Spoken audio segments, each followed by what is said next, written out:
Ladies and gentlemen, if you're watching this on YouTube and there's another VOD after this, then egg on my face. But I think we're going to do this. I think we're going to wrap this up. Wolverale, thank you for the donation. I'm sorry I didn't say thank you earlier. I have jotted that down for, I think it was Impossible Creatures, and I don't remember the rest. I wrote it down. Impossible Creatures, Terraria, and Lego City Undercover. Thank you. Let's do this.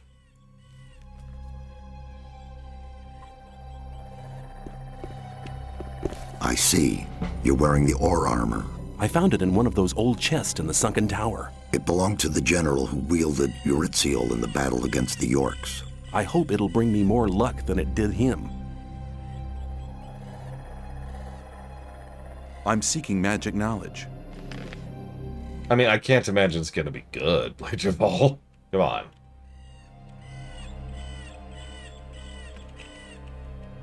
Like, there's no way, right?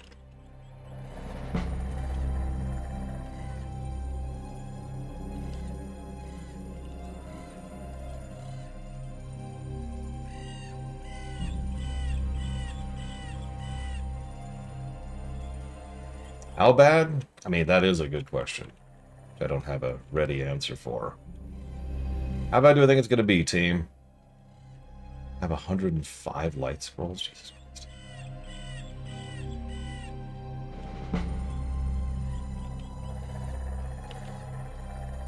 You know, are you interested in food? I've got lots of meat here. Oh, nice, Brigman. Yes.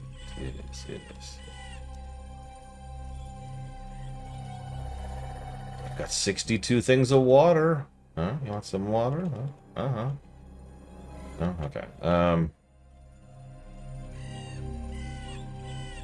Got some books.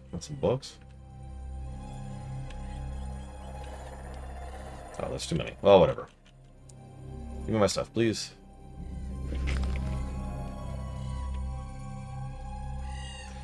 I don't know. I haven't really been keeping track of how bad it's gotten.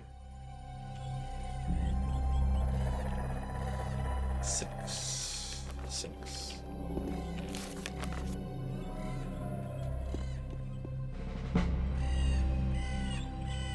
Oh, Jesus, Mr. Red. Have you completed the magic formula to reactivate Eurytziel? It's done, but you won't be able to use it by yourself. Why not? It has to be spoken by a magician while you touch the power source with the sword. Then I'll have to look around for some support. Take the formula and restore the sword's former power. You'll need it.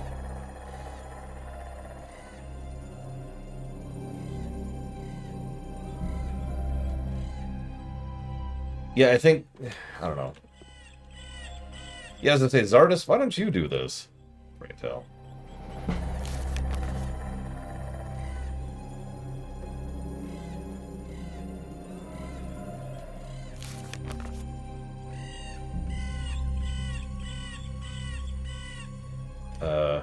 Hang on.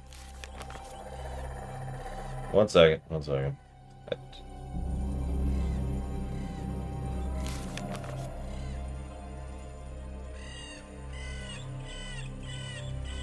Okay, so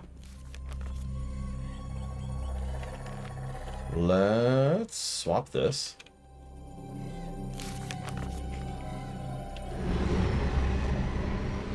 I'm not sure this will break bottom 5. I think the story is going to drag it up too high. Greetings, my friend. I haven't seen you for ages. Hello, Milton. A lot has happened since we met the last time. I would like to tell you everything, but I don't have the time right now. I'm in a hurry. But yeah, I think we'll crack bottom 10. I think this game is worse than Drakengard, which is funny because that's another, beloved classic. Milton, I need your help. What's up? How can I help you? Let's go somewhere where we can talk. Fine. Follow me. We shall see. I'm actually quite curious. I really am. I imagine the outro will be disappointing story-wise, so the story score will probably go down. Now tell me, what is it? I need the magic powers of the ore mound, and I don't think it would be a good move to ask the other magicians of water. You're joking. This is no time for jokes. I'm deadly serious. I've seen Zardus, the necromancer. I'm working under his orders. Zardus? You're beginning to scare me. Nobody has spoken to him since he left the old camp. I have. What do you need the powers of the ore mound for? I want No. to transfer them to this sword here. Wow, what a weapon! Its name is Eurytziel. Zardas gave me this magic spell to carry out the transfer. You will have to recite it while I bring the sword and the ore together. It looks as if I only have to read out this spell, but we'll get into trouble with Saturus and the other magicians. We'll have to take that risk. It really is very, very important. Important for all inhabitants of the colony. I don't understand. It will get us out of here. You have to trust me. All right. Does All he? you have done for us, I trust you completely. Besides, it seems Zardas trusts you as well. See, it's really Meet me down at real. the ore mound and don't tell anybody. Good. Let's meet at the ore mound. See you Don't there. tell anybody. May I pass, please? But yes, I would say that... So, Kemek asked a valid question, something we've actually talked about during this very review. Kemek asks, do you think this game would review better if it was new? To which my answer is, no. I remember its contemporaries and how much I thought those games sucked. Then, in 2001. There is such a thing as sand before water, that's a real concept, but the thing is, sand was back in like the 70s and 80s. We tasted water by the time we got to the late 80s, early 90s. We knew what good game design was. We knew what good story design was. We had experienced games that, even if they screw up other things, they at least did one thing good. And if you take all of the games that do all of those one things good, you have most of the elements of good game design and good story design. If I'm explaining this correctly. Which I probably am not. Some people never learn. Let's get some more mana, really quick, before we piss off everyone. Hey, cross. For the honor of... Yes, for magic. Could you power me up really quick? No I reason. need more magic power. I can help you to... Yes, but we knew what good RPGs were, Blade 12. And we knew what good ARPGs were. And we knew what good interface was. We knew what good controls were. We knew what good, honestly, sprite work and brickwork and storytelling and voice acting. You shouldn't believe everything you hear.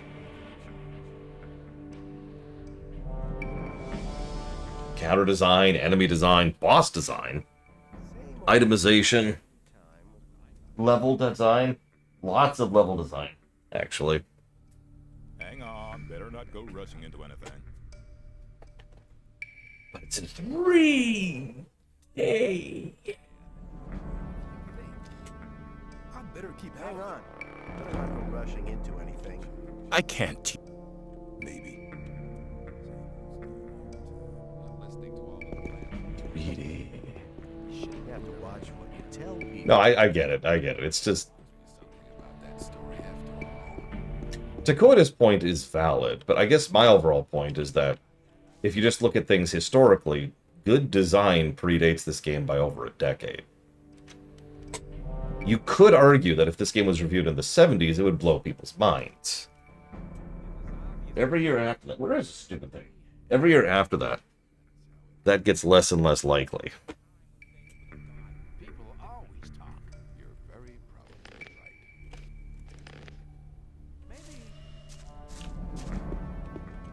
I'm not trying to punch down on the game, to be clear. Rather, I'm trying to disagree with the notion that games should be reviewed within historical context. That's the thing that I constantly push back against. It's something that comes up frequently, and every time I reassess it and re-examine it, I disagree with the very notion. Where did he go? Is he down here?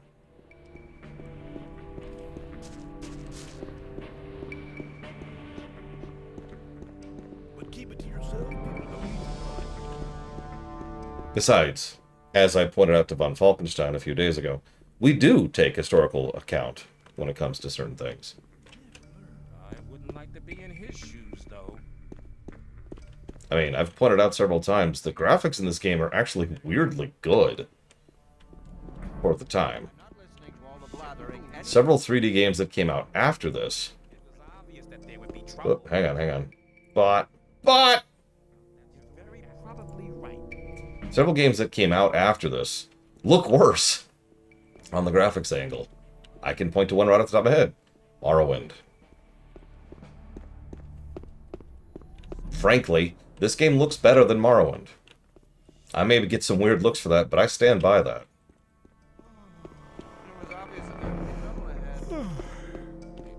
Okay, where the hell did he go? But that's the idea, Kennick. It may be a flawed premise. I am willing to accept that I'm wrong. But every time we re-examine or re-question that question, I come back with the same general answer. That yeah, a good game is a good game, no matter when it came out. I've mentioned this before. At one point in time, I sat down and made a chart of every game we'd reviewed at that point in time, and when it had come out, and how well it reviewed. So, like, time and golden number, right? Do you want to know what trend there was? That's not really my problem. Several of you know this because I showed this off on camera. The trend was nothing. There was no trend whatsoever. It did this. That had been cleared up ages ago. There are games from the 90s that absolutely crush modern games, and games from the 90s that are absolute dog crap. In fact, Super Metroid is one of the highest rated games we've ever covered, and Secret of the Stars is the lowest. Those games are not that far apart. Where is this asshole? Oh my god. Oh, there. Hi, Huthor. I'm sorry, that was mean. I just jumped on that because the opportunity presented itself. Where is he? I thought that had been cleared up ages ago. Dude, he's got to be stuck. He's got to be stuck on something.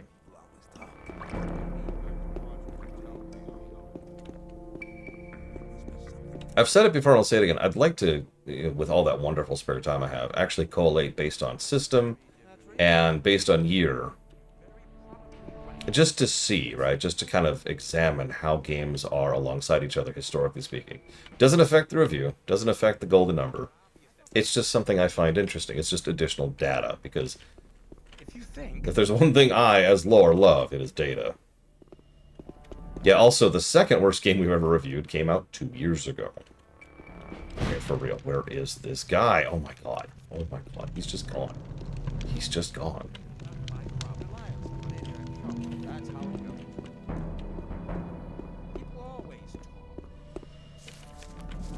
He had to have gone this way. It's the only other way to go. Hang on, let's see here. Maybe?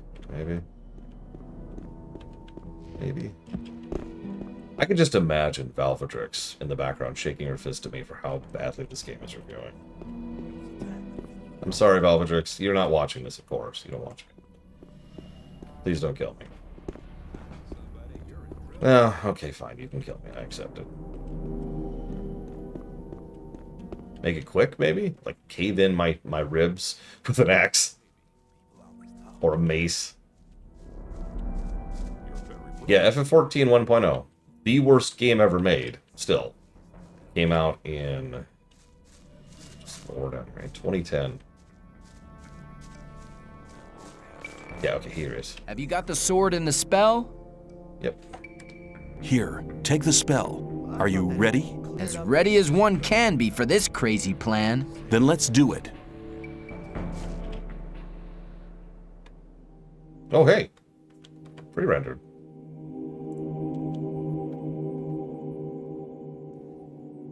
I like how we have the armor on, because why wouldn't you have the armor on at this point? It's literally mandatory to get to this point. Then it is objectively the best armor in the game.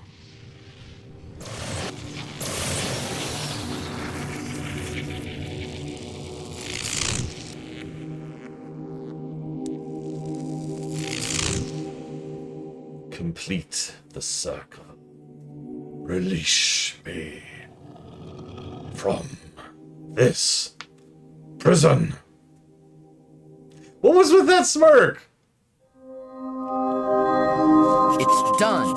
Unbelievable. The plain gray gem is shimmering bluish now. Yeah, I can tell. Look at that. Look at that thing. Man, I'm impressed. That's a good sign. The magic powers of the ore mound really seem to be in the old sword now. But our little operation here seems to have attracted some attention.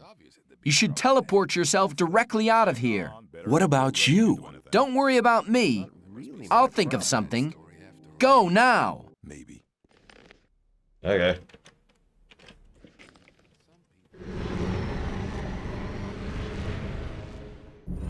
I appreciate your sacrifice, Uthor. So yeah, we now have the best weapon in the game and the best armor in the game. It's only 10 more damage than the sword Gomez had. That's pathetic. It does do fire damage and magic damage, though. So I guess that's something.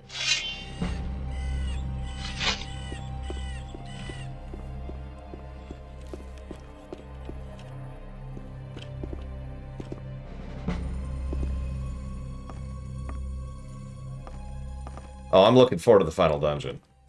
Especially since you've already seen it. You know what we're doing next. I've already told you what we're doing next. Here's hoping that I actually remember the route back down there, because it's been a minute and I've been working on other things.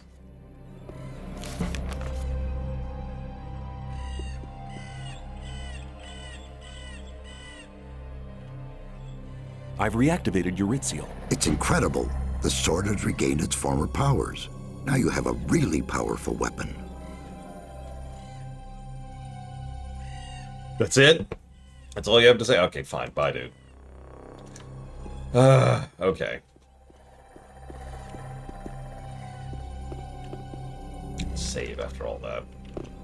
Because now we have to do our patent-pending method of getting down the tower.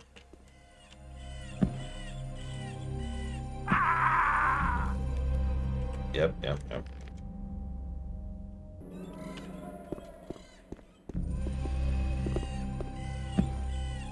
Nope, that. Okay, yep. Oh, hoo.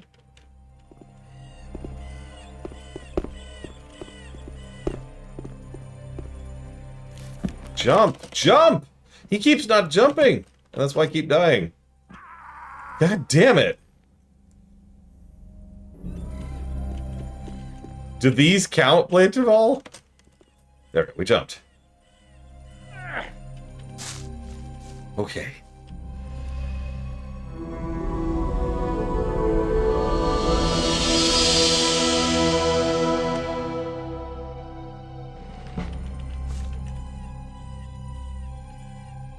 I gotta be careful with my potions. I only have 197 left.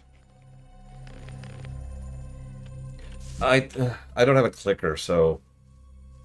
How many times was that? Did we just die? 5, 8? I really wasn't counting. No, it's a clipper, Marspruce.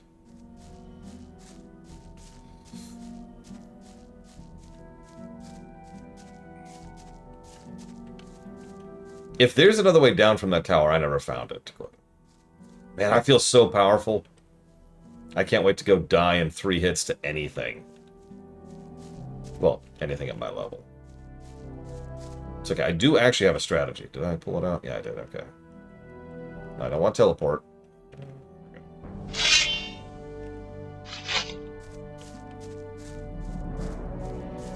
Yes, we are Golden Arthur. That's exactly where we are.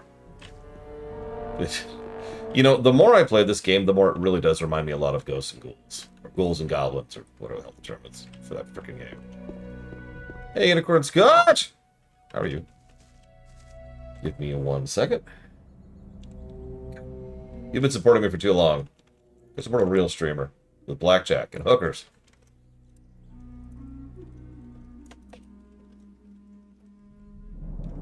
I'll put that towards Cyberpunk, Dead Rising, 1R, and Dead Space. And thank you, as always. Yeah, I'll tell you what's going to happen. I'm going to be, like, shredding, and then there's going to be one dude with a crossbow, and I will just get murdered in seconds. And that's why I don't really feel all that powerful. There's good power progression in this game, really. It's just not always good. You know?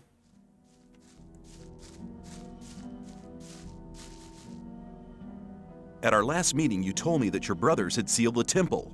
Urshak brothers seal temple in earth. Very good. Friend no can go in. Friend use magic from brothers who be sons of spirit like Urshak. Where can I find this magic? Must go in caves of brothers who be sons of spirit like Urshak. But friend must watch out when use magic. Brothers of Urshak no like. Ulumulu no help when friend use magic. You thought I was joking, by the way. I should give that its own negative. I just realized. Hang on.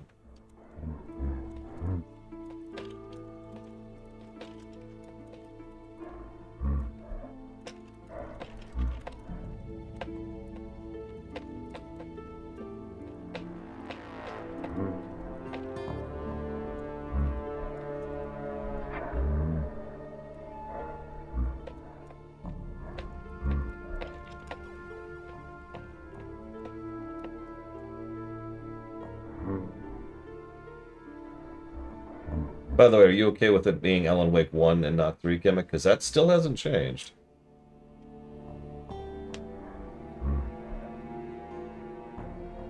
I've been debating that, but I wanted to discuss that with everybody. Okay, I've been mentioning that every time someone donates towards Alan Wake. Give me a sec, I'll jot that down for Frostpunk. Alan Wake, possibly just one, and Cyberpunk. Thank you, Gimmick, as always.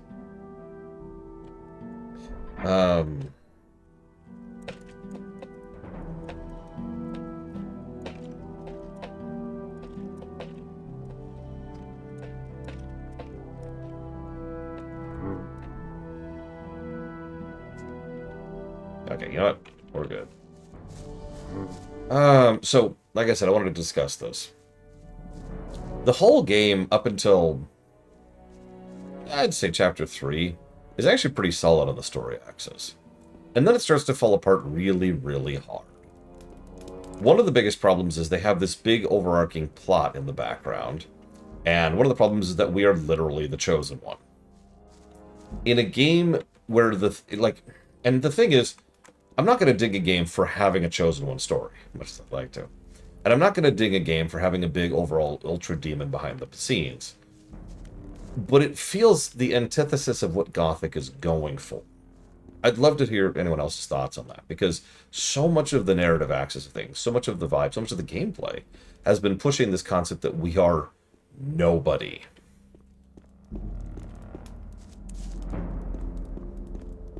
And then all of a sudden we are. Thoughts? It's also worth noting that particular reveal is not handled particularly well, but I've actually already dinged that separately, so I'm not going to re-ding that. Oh, thank God. So, sorry. I was freaking out about this earlier. There's a statue on top of that, right? Which you have to use magic to get, which aggroes all the orcs. I grabbed the statue from the other side of the fence, but couldn't interact with the switch. The good news is the statue does activate the switch. Nothing indicated that, by the way, because I tried the switch earlier and nothing happened. So I was worried, but I was hoping that the statue activated the switch so we could get back in, because otherwise, I don't know how else to get in. Yeah, I feel like there are ways they could have made this work. That's a good way to put that. I've heard it's a good film, Kevin. I've heard a lot of good things. And yeah, honestly, if they just got rid of the Chosen One thing and just kind of had us either stumbling around or making it work or playing with the prophecy or there was no prophecy or something, there's lots of different tools that we have that could have made this work. Honestly, I kind of wish the big Ultra Demon wasn't. I know I talk about this constantly, but there's nothing wrong with having a low-tier bad guy. And frankly... Oh, let's not even get into Morrowind. And frankly, you know what would have been better for a final boss, in my opinion? I mean this sincerely. Gomez. Right? Dude in very nice armor, with very good weapons, in the middle of a fortress of loyal guards.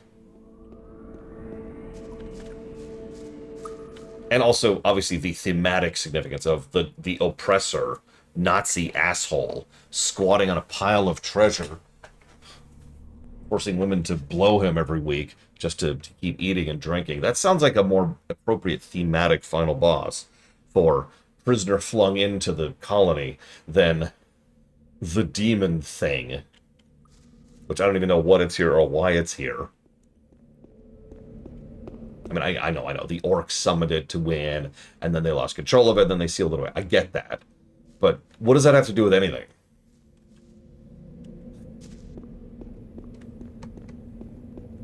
I mean, hell, if you really wanted to, and I know this is probably beyond the scope of a 4-year development title of what people are made by people who never even made a video game before, but hear me out. In a fantasy land, wouldn't it be interesting if there was then a choice? You kill Gomez to free these people, or you kill Gomez to supplant him.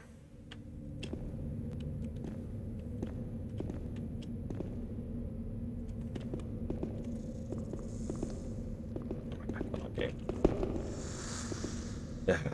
I hate this game so much. Hi, Sean. Like, there's a power in something that low tier, I think. Yeah, Gomez is just another prisoner. That's true. Making it an actual military professional outside would be interesting. And would be the perfect way to play with the core combat. Because, frankly, very few of the bosses in the game really take advantage of this system that's right here. Attacking from one side, attacking from the other side, doing a combo of forward attacks that lunges you forward, blocking, pulling back while fighting, strafing around your enemy. Having to fight your way around one professional military knight of the kingdom would actually be an interesting finale for this. I'm talking myself into a negative here. The more I say this, whoops, I'm going the wrong way. Wrong way, wrong way.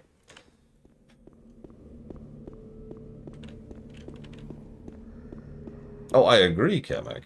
But it's a shame because, honestly, they had something special here. They had a really cool premise and a really good tone. It's what everybody says this game does best, and I agree with them. Tone.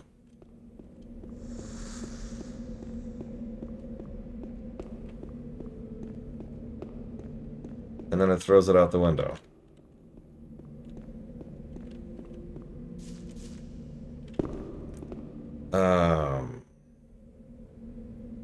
Okay, hang on. So, this way, I think... God, I'm trying to remember the route through here.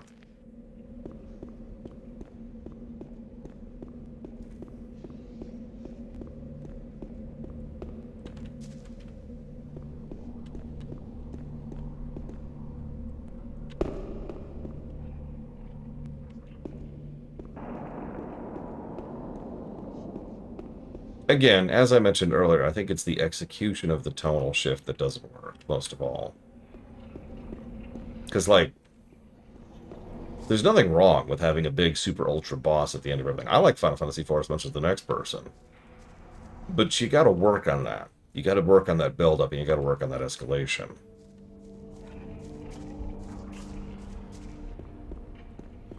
Oops.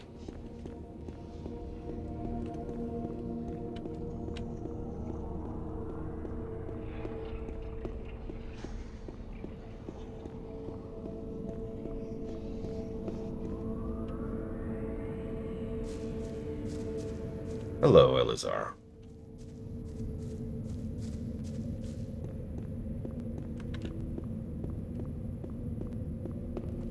Okay, so we're finally at the end of the tunnel, more or less. Now let's actually do the actual final dungeon here. Speaking of which, I'm going to go ahead and chop off the guessing game, like, say, in a minute, so this is your big chance.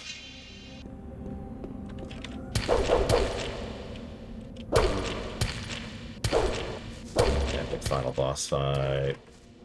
I'm kidding. This isn't the final boss. We've got like 3 bosses after this.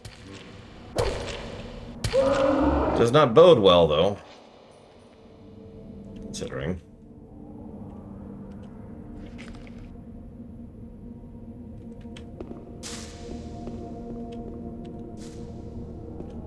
I have no idea, Blade at all. I am not the person to ask that.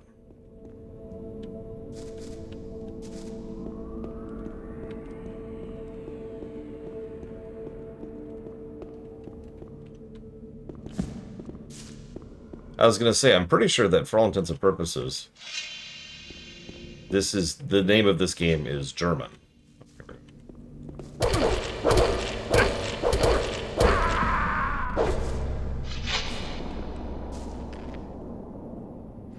Oh right, I gotta murder you. Or is he an enemy?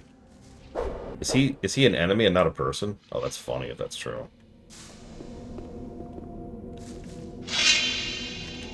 I think he is. I think he's not a person. Oh, that's funny. Oh, absolutely, Sean. No joke, no meme. I mean, frankly, there's enough... The point of the kid, narratively, is to be there to remind Shepard, and thus the player, of what exactly has been lost, the cost of the war, right? And if you pay any attention to Mass Effect 3, there's lots of that everywhere. It is a constant, non-stop backdrop to pretty much every quest and every area you go to. So there's no real need to have this kid to occasionally remind you, like, hey, by the way, hey, water's wet, hey. Localization, yeah. I mentioned this at the very beginning of this whole stream. This game was very unusual, especially for the time, for being wildly localized. Like, absolutely everywhere. Everywhere got a localization of this game.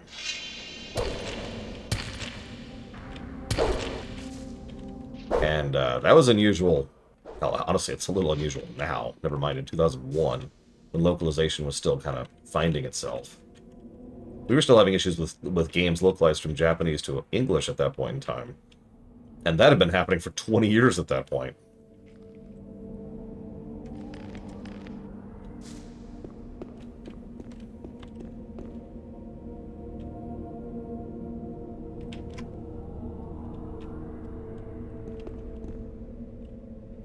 Game.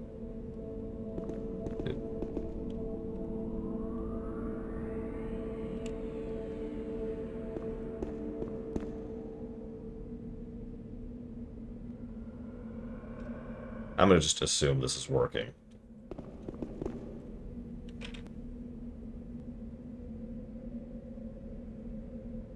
No, I cannot, Elizar. There is no difference. None.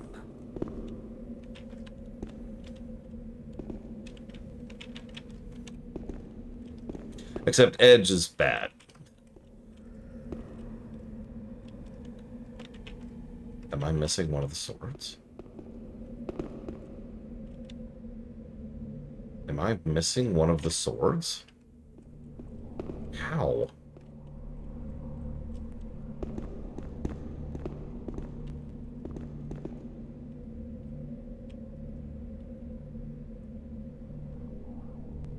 Emo is irrelevant, whether it's good or bad. Edge is bad.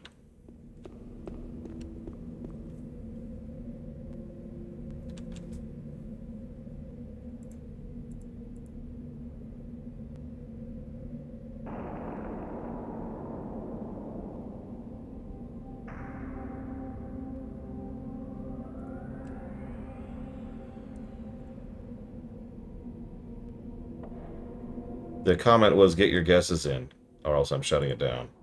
Shutting it down right now. There, done.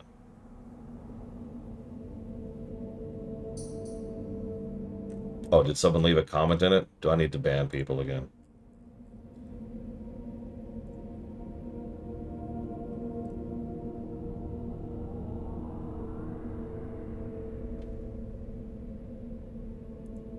Oh, wow. Let's go ahead and lock this down really quick.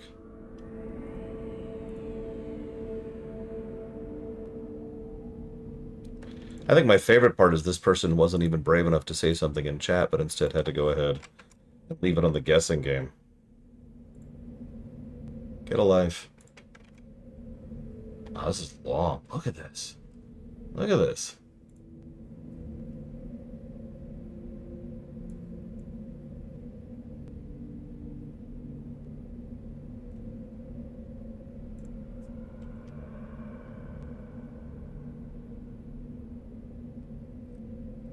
I'm not able to contacting you. Uh-huh.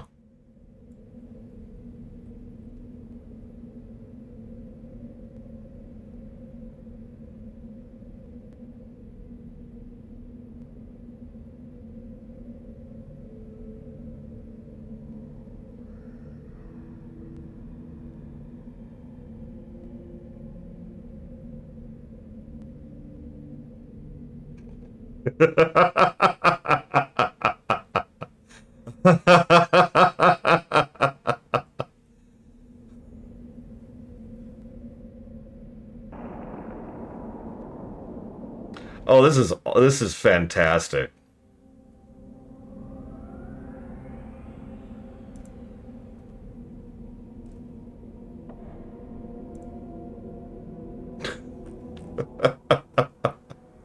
Oh, I'm gonna save that for later.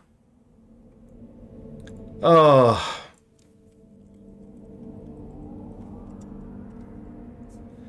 Okay.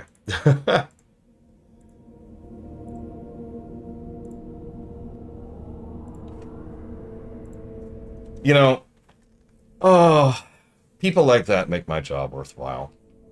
People get incredibly butthurt about me speaking negatively about a game they love. It hasn't actually happened in a while. It has been a while since we've actually seen that. I guess I should have expected it with something like Gothic, which is a beloved classic. That's why we call it that. The original reason I started using that term for beloved classic was specifically because of the fact that it was games that people would not stop whinging over. Fanboys, put very, very simply. And to see that kind of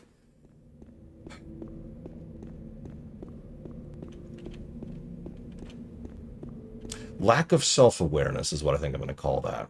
It used to bother me. Nowadays it's just funny. I've been doing this for 10 years at this point.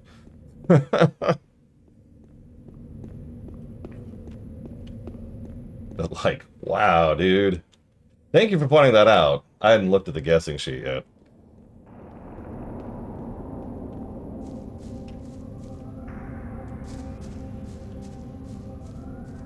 What's really funny is I did mention on the second stream, I believe it was. Oh, I have no idea. It doesn't matter. I believe mentioned this on the second stream, that if you like this game, do not watch this stream. And the reason I give those kind of warnings is because I find that if you're the kind of person to listen to that warning, then you're the kind of person who shouldn't be here for that kind of stream. For this kind of stream, I should say. If it's the kind of thing you do not have the emotional maturity to be able to actually take and endure, then you're not going to enjoy your time here. I'm not going to enjoy your time here. It is a net negative for both people, so just accuse yourself. Okay, so we already went there. I think we need to head back this way.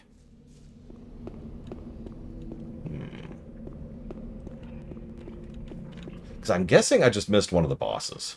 And that makes sense, because I wasn't actually looking for the bosses earlier. I just kept stumbling into them by accident. Okay, so this is this way. I have a map here, which is helpful, because I am admittedly a little lost, because I don't fully remember what we've already explored the last time we were in here.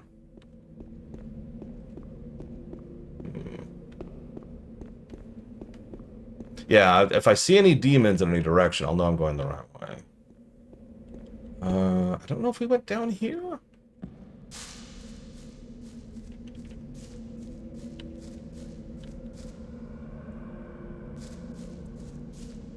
Oh, I'm sorry, Eleazar. What's your question here? Ever played Harry Potter games? No. Oh, enemies.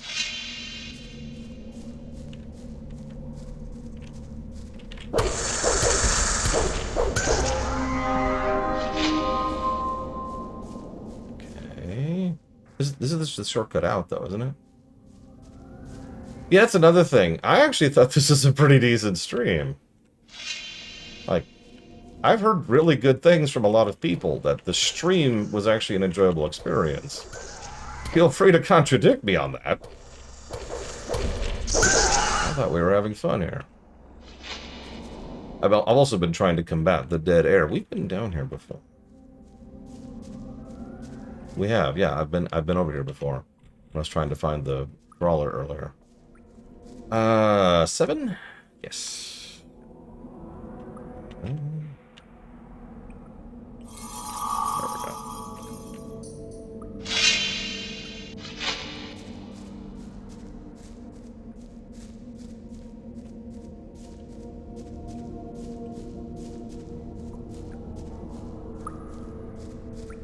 No, exactly, Judo Joker.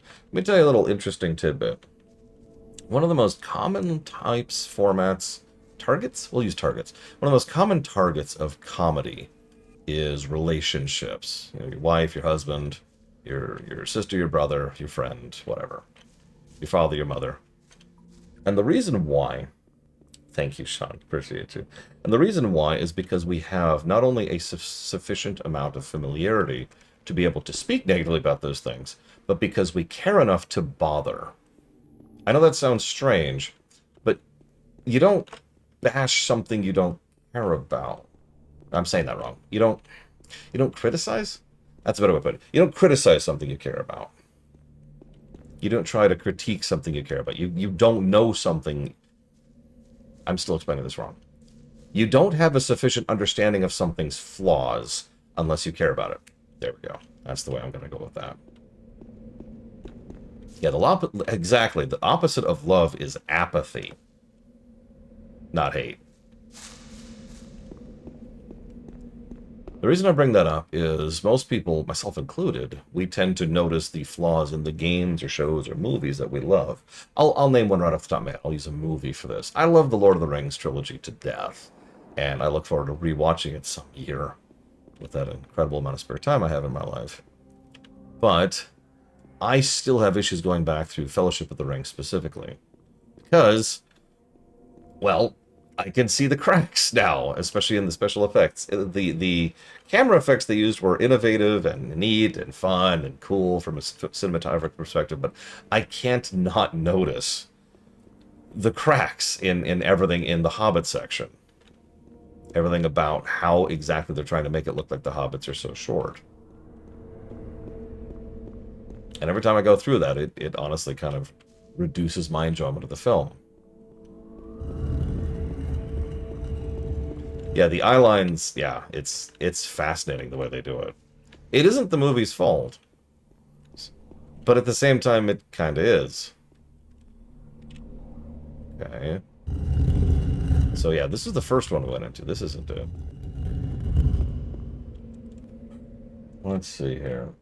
Here's another example. I'll use a much more obvious example. Final Fantasy VI, a game that people think I glaze, and those people are stupid, is a game that has multiple flaws to it. A general lack of enemy design and counter design, terrible bosses, the opposite of difficulty. The game is way, way too easy, to the point where it actually diminishes the enjoyment of the work. And the encounter rate on that game is psychotic. It is way too high. It needs to literally be half of what it is. And then, at about the halfway point of the game, you gain the access to half it even further, but instead you're just constantly going... Also, there's a year gap for absolutely no reason in the narrative. I gave that a negative last time I looked at that game. Okay, so hold on. Issues.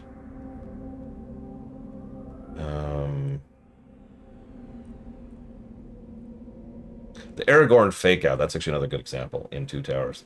And the fact that the Ents will not shut up. Good lord.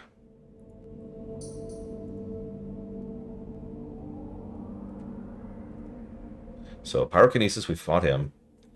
Storm of Fire, Chain Lightning, Breath of... It's Ball Lightning. It's Ball Lightning we didn't fight.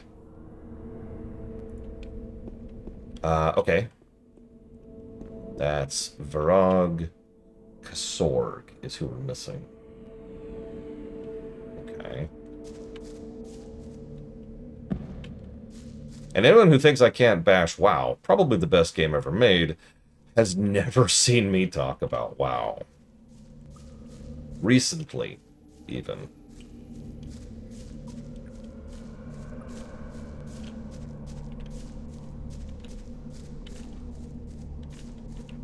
Okay, this is clearly the tunnel.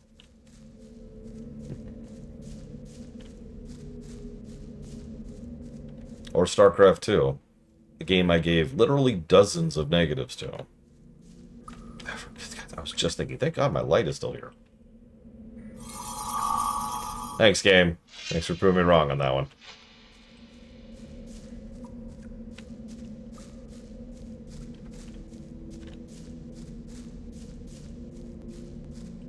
it's got to be up here. It's the only thing that makes sense. So let's just do it.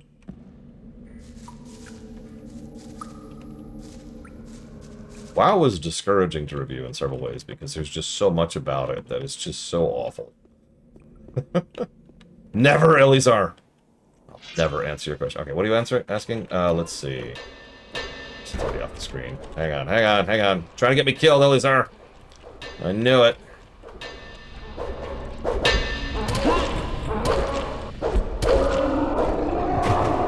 You will not succeed in getting me killed, Elizar.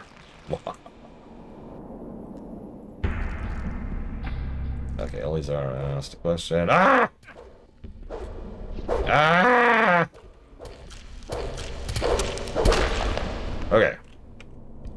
EA does not let fans buy on Origin the Harry Potter games on PC or PS2. Well, I should hope they don't allow you to buy PS2 games on Origins. That would be kind of impressive if you think about it. However, I am generally in favor of gameplay preservation, as any sane, sensible person is. So, yeah, I would not agree with that on principle. However, I'll tell you exactly why. It's because EA does not have the rights to the Harry Potter franchise. That is Warner Brothers. And EA is not paying out to Warner Brothers just to be able to host their games locally. Nor should they, frankly. That skeleton... Ooh, you okay there, buddy? You feeling all right there, buddy? Okay, okay, okay. He's doing good. He's doing good. We're okay.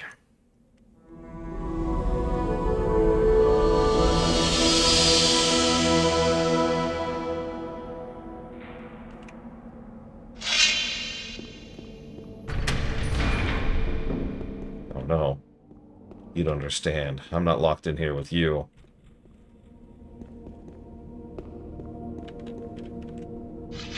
Because Warner Brothers are evil. A lot of people forget that Warner Brothers are actually one of the worst big gaming companies out there. Like, say, hang on. Fourth, I'd say, overall.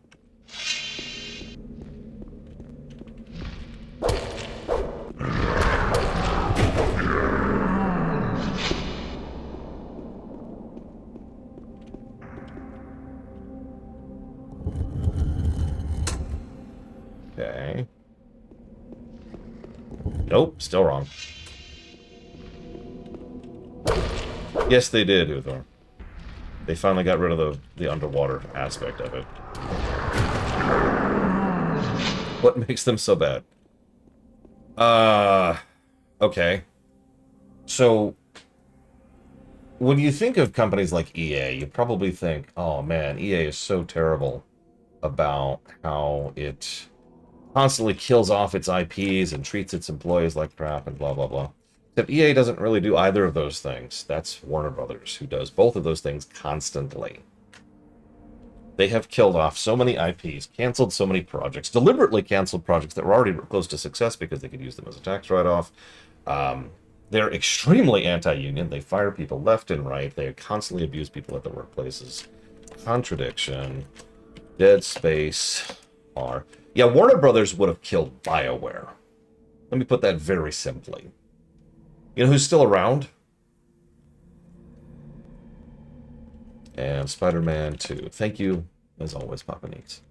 Appreciate you. No, Warner Brothers are pretty awful.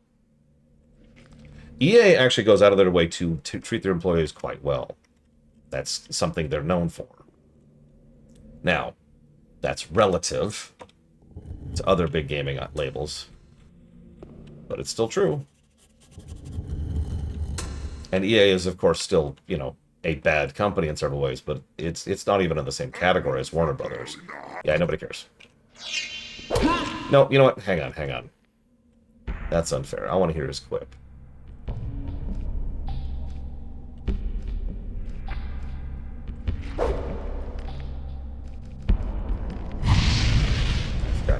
I forgot he quips.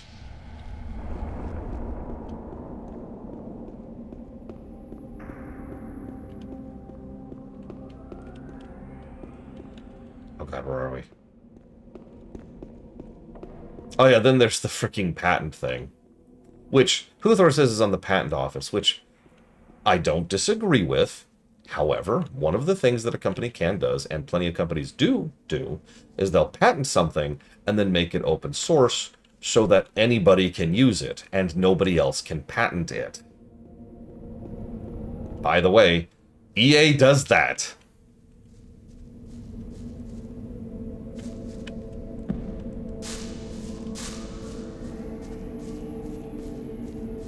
Yeah, Warner Brothers is bad to customers and it is bad to employees.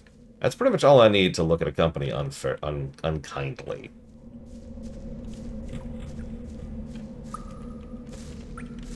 As I apologize for skipping the clip. I didn't really mean to. Zoning out a bit there.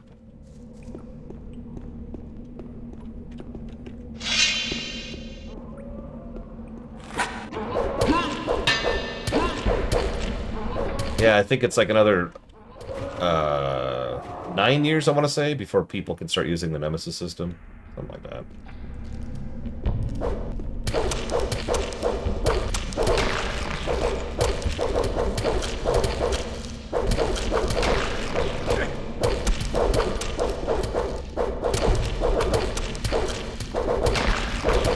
If you think Disney is the most evil company in the world, then I am so, so happy that you do not understand how bad companies can get at this planet. You do not need to know the depths of depravity that human beings can sink to. Okay, so let's save now that we're here.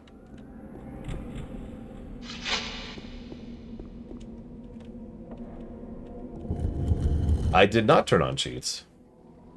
Yeah, I agree. Nestle is actually worse than Disney, top to bottom.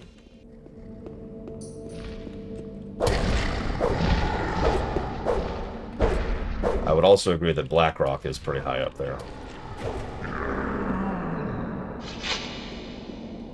Those are low-hanging fruits, though.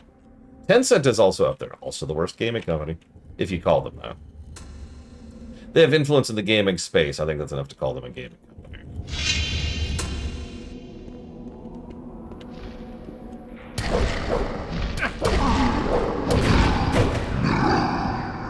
I'm going to stop there because I don't want to give you names of companies that you will then get curious about, look up, and then lose faith in humanity.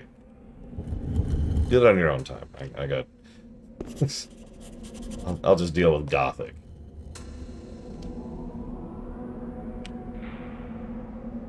An infidel in the house of the Master.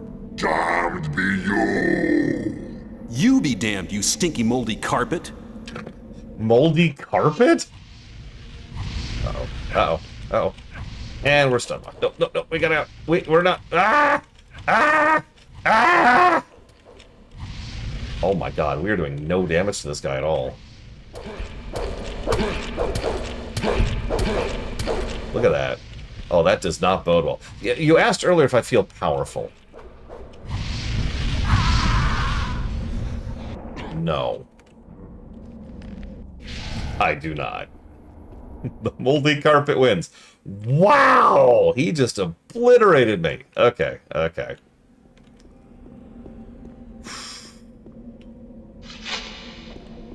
Yeah, you see this game? You think this is a bad game? No, no, no, no, no. No. We were talking about this earlier. It never ceases to amuse me how much further down we can go. There's some people, I'll use a specific example. Some people looked at the sequel trilogy of Star Wars and said that they were the worst films they'd ever seen. And it's possible that they were, in fact, the worst films that they had seen. But they were saying it as if they were the worst films ever made. And let me tell you, no. That well goes so far down from the sequel trilogy. You can't even see the sequel trilogy from the worst games ever made. Or, sorry, worst films. Everything's a game. Everything's a game.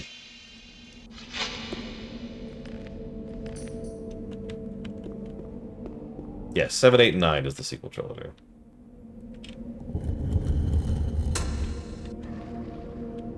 Hell, we've covered worse games than this year, actually.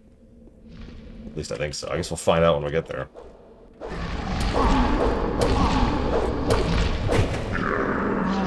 Listen, licensed games are... I mean, it's awful. Because license games go away. That's what a license means.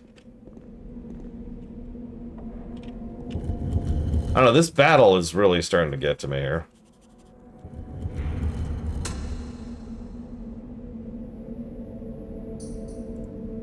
You Jeez. Okay, I can't block that. That's actually good to know. Jesus, the spam. Oh, the spam.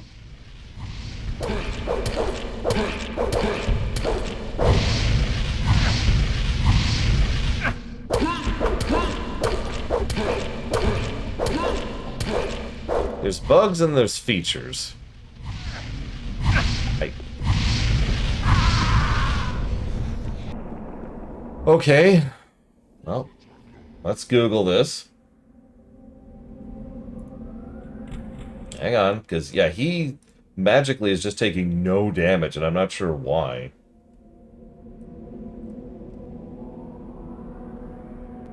Yeah, that's non-stop stun locking. Plus he just has a trillion health.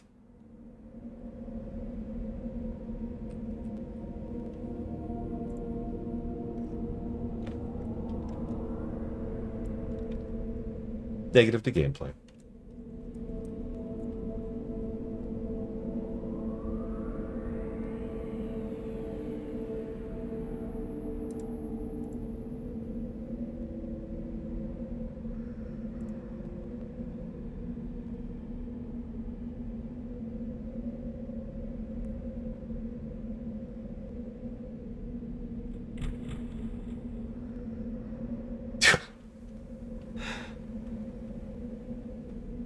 Okay. So there is an exploit for this.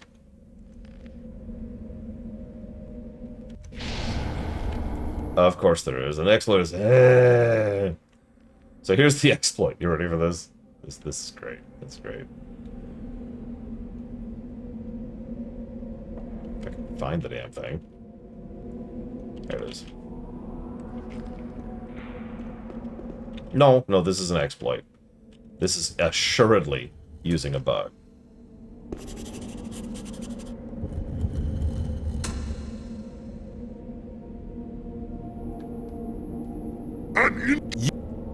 So he doesn't aggro us when we've got this thing on.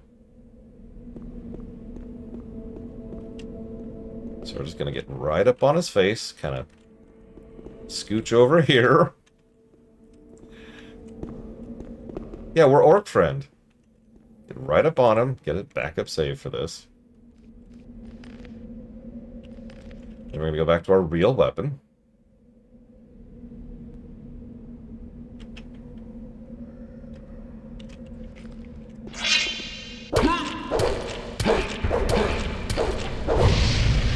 The problem is, he's being knocked back by our attacks faster than we can catch him with our attacks, and we kind of need to shove him into the wall to prevent that from happening, so we could do to him what he's doing to us. That's pretty much the goal here. Oh shoot, we're in a hitbox. We're in a hitbox. No! And, okay, so let's just reload. God, this game. And of course we're still doing a pittance of damage. As if anything else was possible in this garbage game. Alright, so, let's see...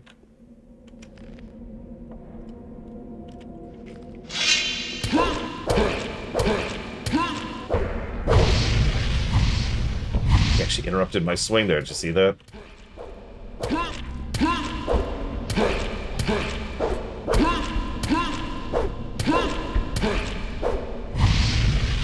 Nope, let me...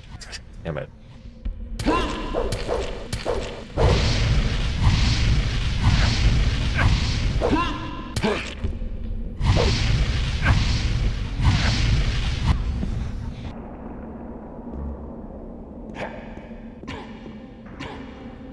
Okay, I have a weird theory here. Hang on.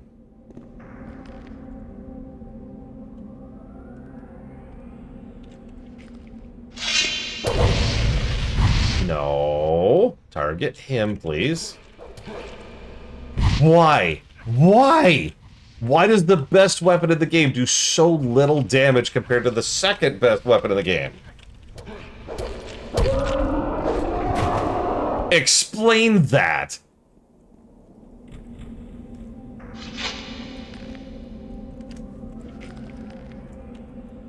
To be clear, 120 damage, 30 magic damage, 30 fire damage. Oh, no, I see it now. I see it. I'm wrong. I am wrong. Okay, I'll admit to being wrong. It actually does 120 magic damage and then 30 fire damage. Whereas this thing does physical damage. Wow! Okay. I egg on my face.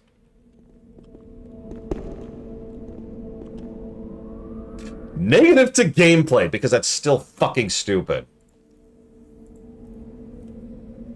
Alright.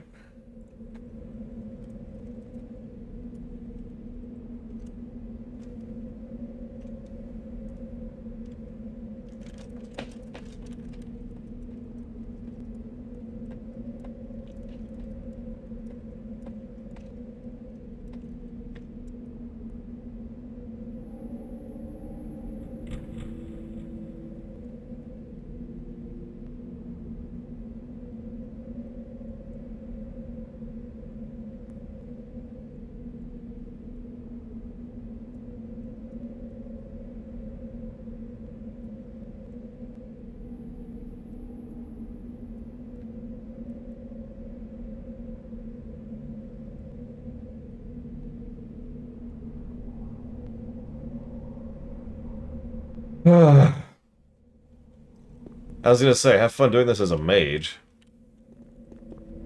Sounds like a fun time. Where's your stupid sword?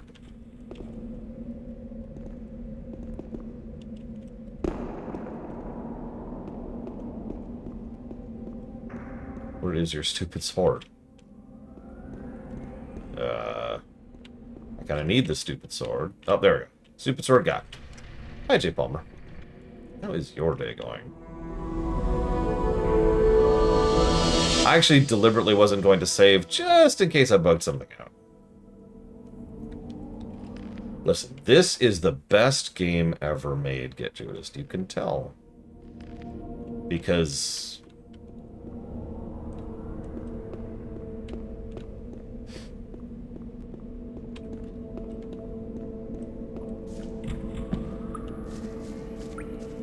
we're in the last dungeon, or rather, we're right before the last dungeon. Now we gotta get back to the last dungeon. Which is this... no, this way. This way.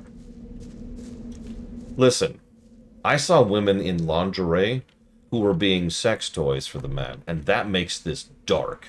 And dark is a good thing, so this is a good RPG.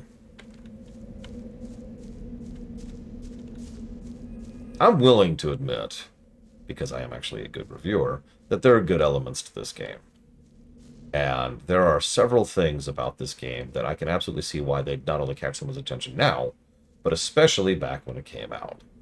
Frankly, this might actually be one of the better RPGs of its particular era. I would say the only game that might have a chance of surpassing this is Baldur's Gate 2.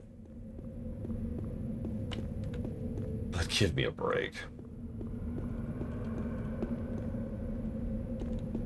No, Get Judas. It was not.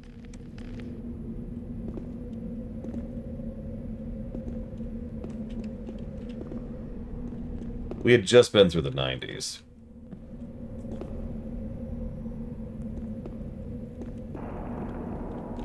I mean, a lot of people tend to forget this, but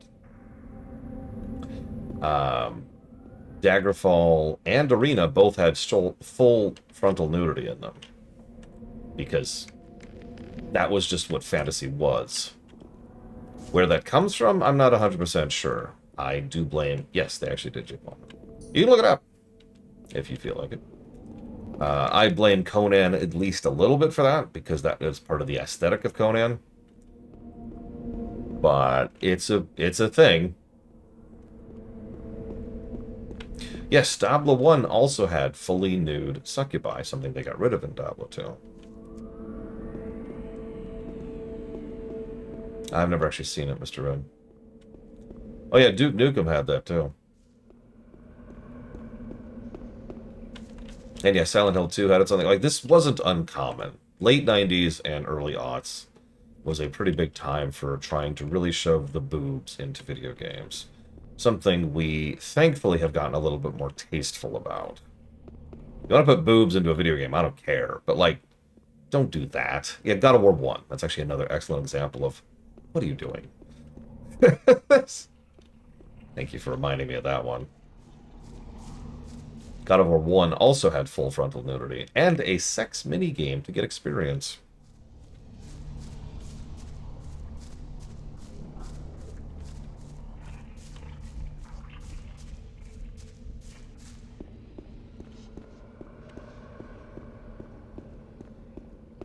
Yeah, you know what? Actually, I agree. Cyberpunk and Pillars of Eternity 2 both have much better usage of nudity. Not a big fan of either, but it is at least tasteful. It's not just this, you know? Dragon Age Origins.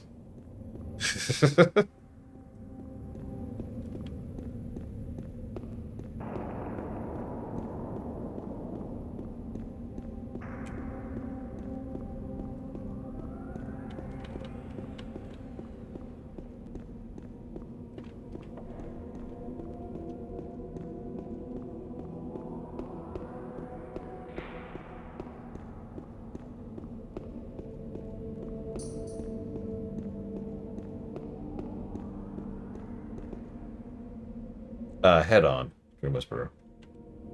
Okay, last sword. Okay, last sword. We can actually progress through the freaking game. Well, who's ready for the final dungeon now?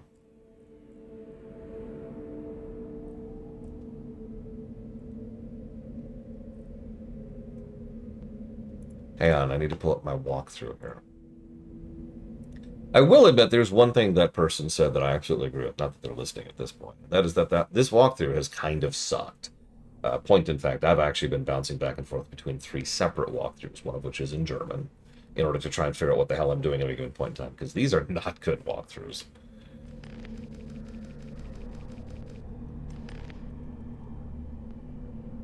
Alright. Yeah.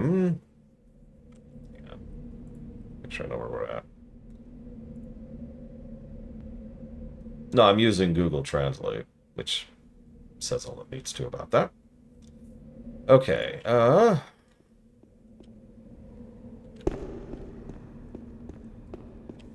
who killed the bot? Who killed my bot? It was Mook!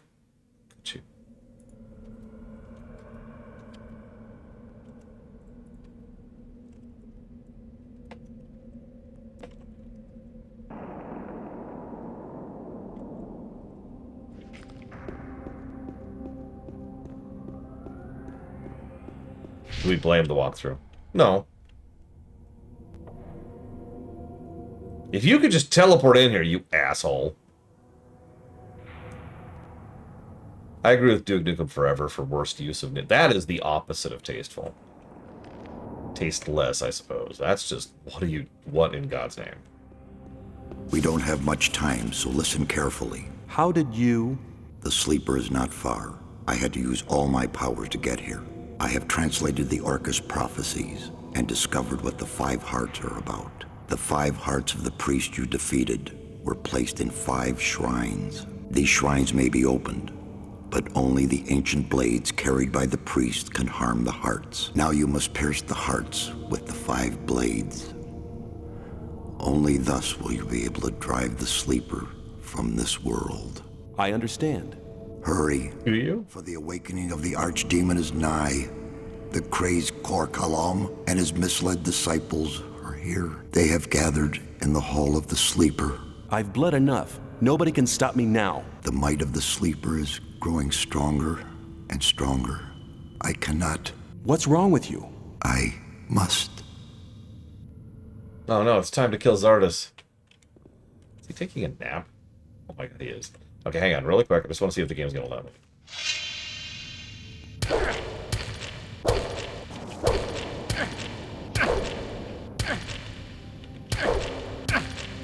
I mean, you're seeing a lot of the plot right here get Judas.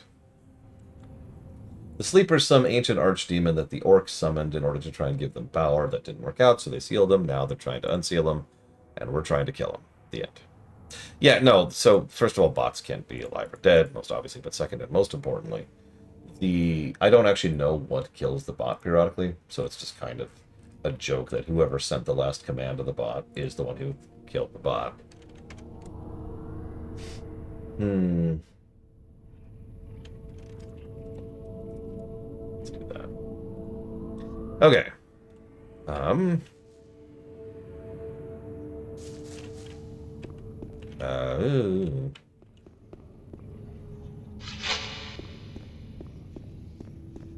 Yeah, they did mention early on that the barrier was growing and there was something related to that.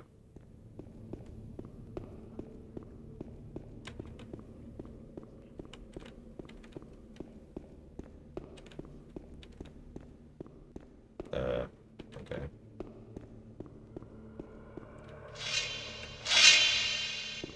Hi.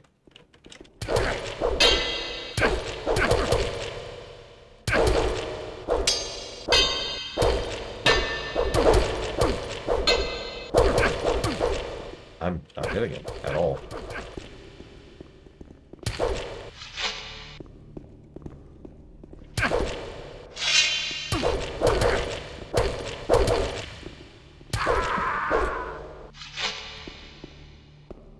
Well, these are the followers from the drug camp who have decided that the Sleeper being an ultra archdemon is totally cool, and so they're being powered up by him to be evil cultists. They're cultists.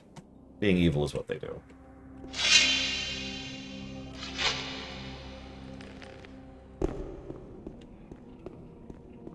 It's literally in the name. Cultist.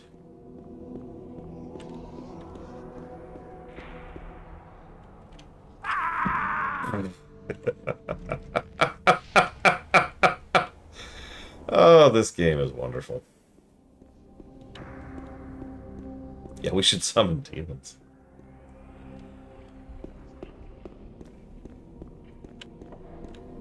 Okay, so I feel like I'm going the wrong way.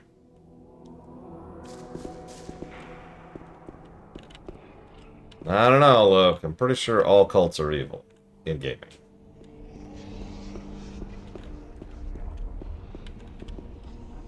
Wait, can you actually summon demons in Gothic 2 and or 3? Yeah, these people don't get anything. I mean, they get, like, empowered. And summon demon is a spell. There you go. I am going the wrong way, aren't I? Yep, hello. I love how they're giving me experience, which is, I don't want to say completely useless, because I do gain an HP from it, but that's it. I can't go spend my points that I'm getting from leveling at this point. I mean, I could if I wanted to physically leave, which I do not. Okay, so good news, I went the wrong way, and that's the second to last boss. So we're gonna backtrack a little bit here. I don't know about you, but I still feel kind of squishy, and I don't like feeling squishy.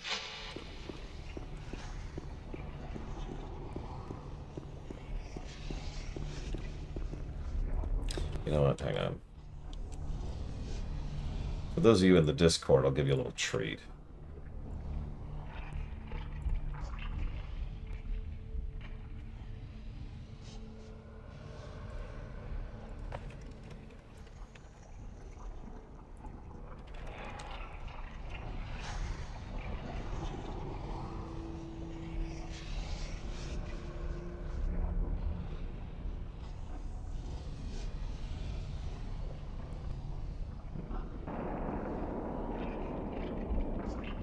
There's only one channel, which I would ever share this in.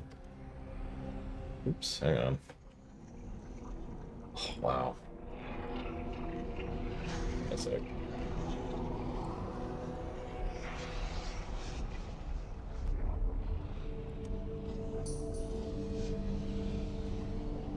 There we go.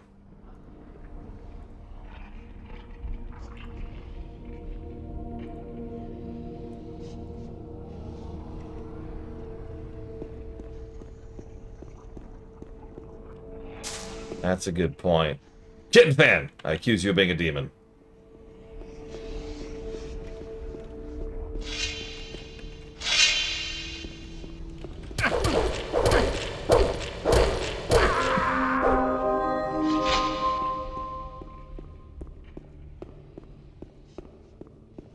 I mean, one of the major things they were making fun of was, in fact, the walkthrough, which I agree, as we said.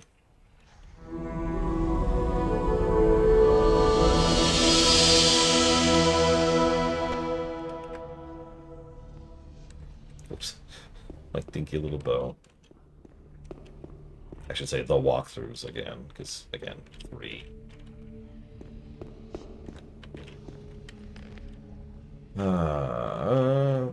Mana potion.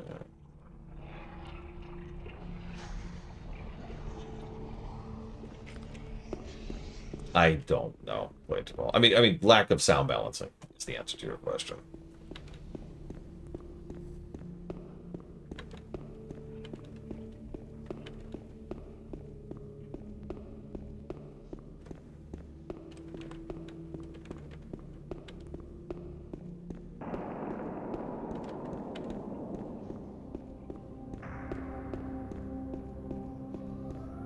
Of course I didn't, J. Palmer. I didn't even realize the message was being sent.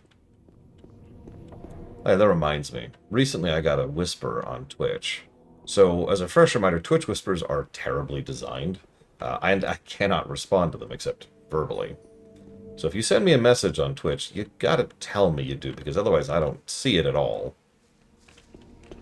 And, I guess end statement. It's not a great way of conveyance, but I just wanted to get that across. Because like I said, someone whispered me recently, and I didn't notice it until I don't know how many days later.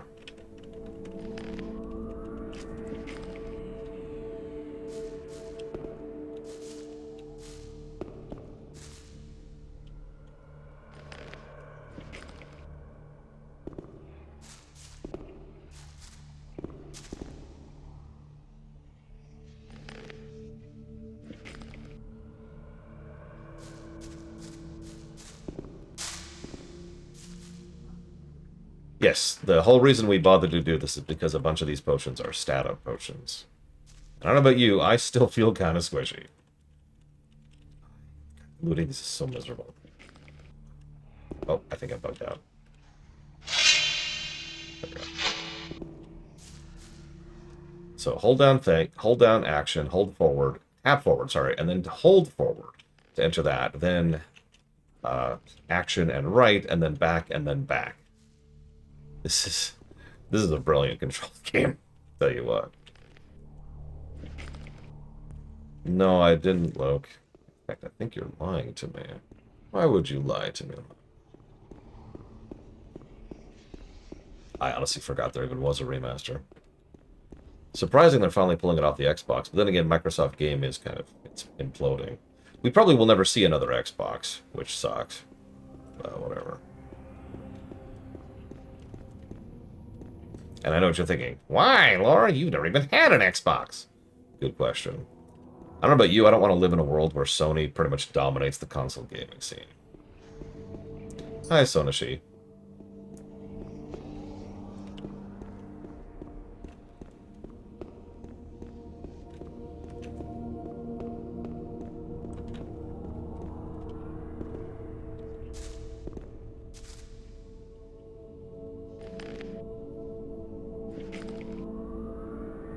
I actually wouldn't know, Mook, admittedly.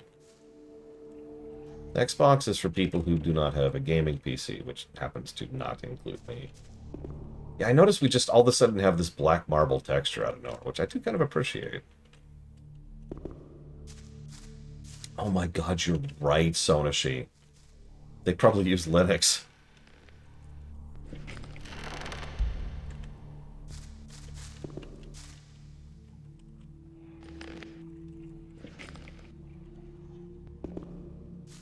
I know, Cycloud. Like, so, what we're playing? We're playing FF11. We're playing FF11, and one thing I will never stop complaining about is the controls in FF11, because they suck. Here's the thing. That game was made with a controller in mind, and later ported to the PC. And has pretty much the usual problem that always has. That's what do we got here. Dexterity. Dexterity. What else? Health. Health. Several health. My goodness, this is a bunch. This game has no excuse. This was... The control scheme I'm using is the default intended designed control scheme. They later ported in mouse support for this game. Replaced is an interesting word, but either way, Sub-Zero, no. What's worse, FF11 or FF14? FF14 is one of the best MMOs ever made, and FF11 is FF11. Oh, you mean FF14 1.0. FF14 1.0 is worse. Nobody believes me. Nobody listens to me when I say that FF14 1.0 is the worst game ever made. They're constantly saying, what about this other game? No, you're not listening. FF14 1.0 is the worst game ever made. Looks like we're up to 188 strength, 55 dexterity, 30 skill points. We can't use 177 mana now. What made it so bad? So at the very beginning of the FF14 lore run, I spent 90 solid minutes doing a very in-depth deconstruction of everything that FF14 1.0 did. Please go watch that. It's literally the first VOD, and I jump into it immediately. I don't have my colossally huge... I did so much paperwork and so much research for that. And I had gargantuan notes to cover it all. Because the thing about FF14 1.0, and this is the truth, is that a lot of people... I mean, it might be a better control scheme too. I don't know. Or, at this point, I'm just kind of used to it. G, forward, control, alt. Anyways, the thing about FF14 1.0 is if you look at, like, a major Final Fantasy site, they'll talk a little bit about some of the things it did wrong. Or if you, like, find a Reddit thread about it, they'll talk about a couple other things. You might see some things on TV Tropes. You might see some things on Wikipedia. But what you will not find is one solid resource of everything FF14 1.0 did wrong. Until now, because that's me. I compiled all of that crap. I sat down and said, okay, here. Let's make one codified list of everything wrong with 1.0. Hang on, I have to alt-tab to see. No. That's a 5, not a 4. Hang on.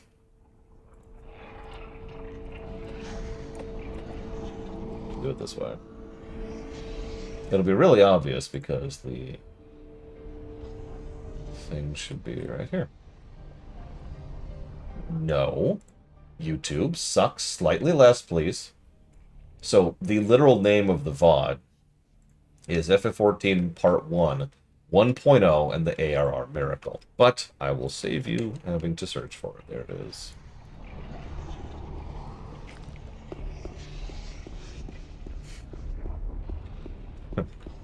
Yes, despite what some people might think, I do actually strive to be as thorough as is reasonable.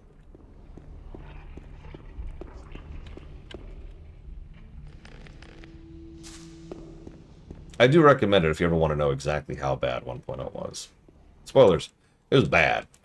Okay, so we got our stat ups. Is this the Room of Hell? Yes, this is the Room of Hell. Okay, so we're going to go ahead and use a strategy for the Room of Hell. I'm going to make a backup save. Wrong spell. Okay.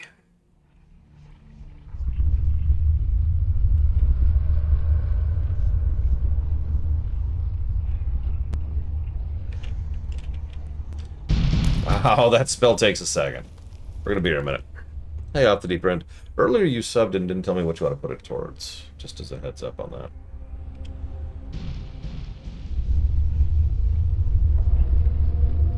I liked that quest, Uthor, a lot. I like pretty much all the side quests in Koresh. I suppose that's redundant since I like all the side quests, and wow. They're already killing people. They're already killing... I'm just standing here and they're killing people.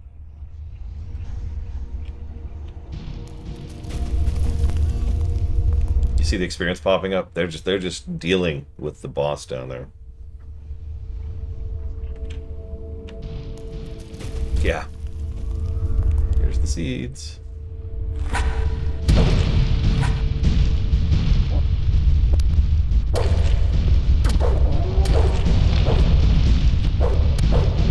Okay, we might have done too many.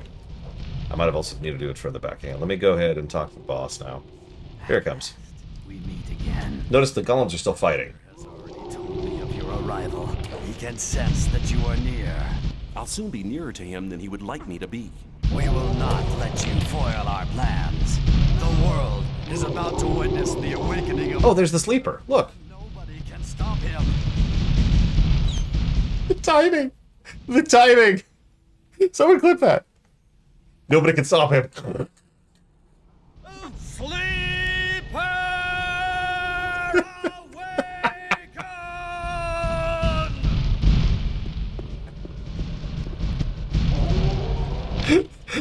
So yeah, pets don't pause during cutscenes.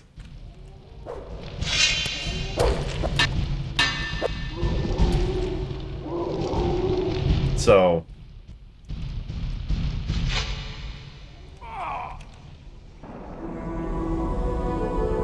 I don't know what else to add to that. Pets don't pause during cutscenes.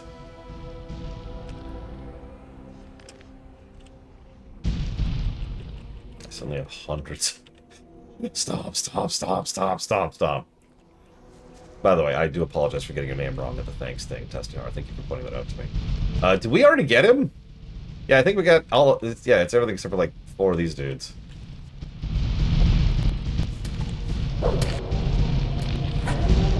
Get him, guys!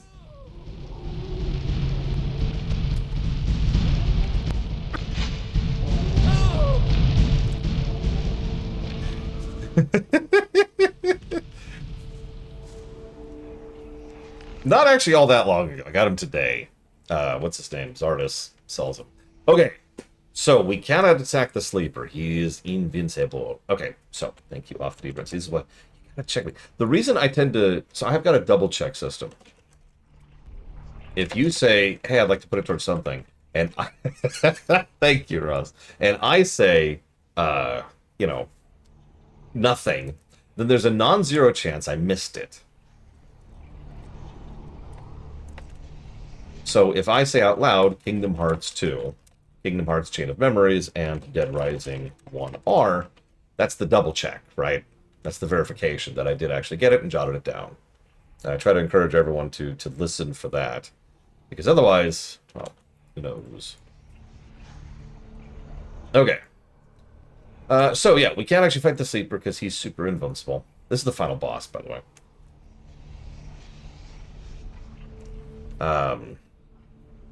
Excellent, Mr. Red. Absolutely get Judas. Anybody who contributes to the show or puts points to the show. Let me be specific about my terminology. Points to the show. And anybody who wins the guessing game, all of that counts pretty much equally towards deciding what we cover next. That's why the guessing game exists, is to give people who don't have the finances to financially support me at least a little bit of a say in what it is that we play. That's also why the monthly poll is there. As a reminder, if you type !vote right now, or indeed always, there will be a vote. That'll be cycling roughly once a month to add a game to the list. And that's just you vote for it, the game gets in, instantly funded. All right, so I need to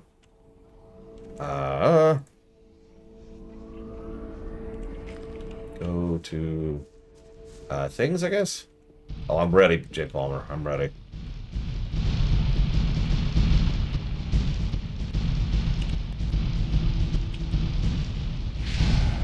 Okay. So, did that...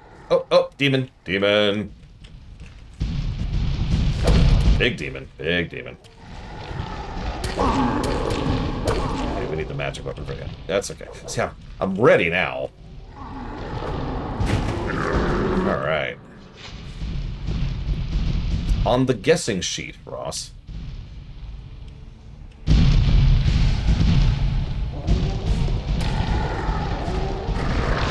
You could do that, Sonashi. I might hate you for it, but I don't really have the ability to legally say no to that. I'd say about level 5, I think is what we decided. Is where we're at here.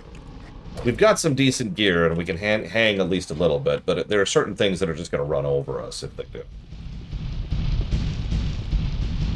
One low-level Mind Flayer, and we are gone.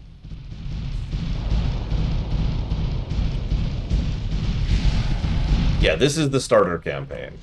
And again, that's what Gothic does well. It's one of the things I like about the game. It's why I dislike this sudden Ultra Archdemon plot out of nowhere from the finale. But we'll see how the actual ending handles it.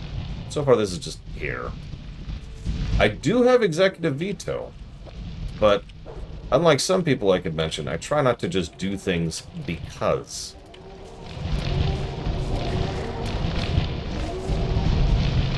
If I could get Gothic 2 running and you guys fund it, it's on you.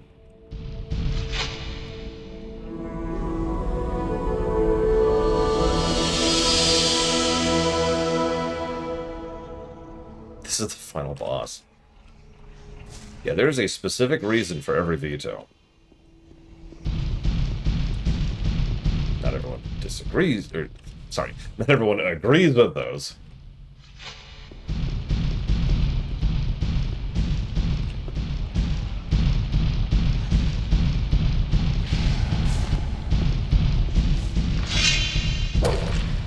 While we're fighting this guy, because this is really boring, I'm going to go ahead and add as a personal note for the 5 of you still watching, or the 3 of you watching on YouTube, that I have not been doing very great lately, and that's not a complaint.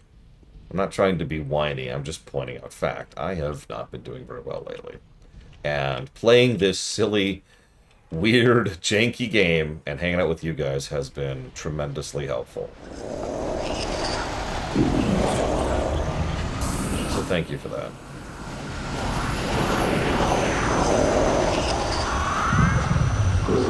So there's the final ultra evil thing.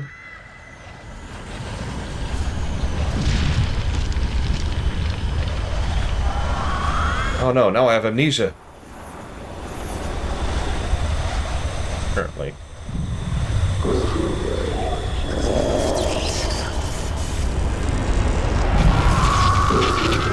No, Mr. Red.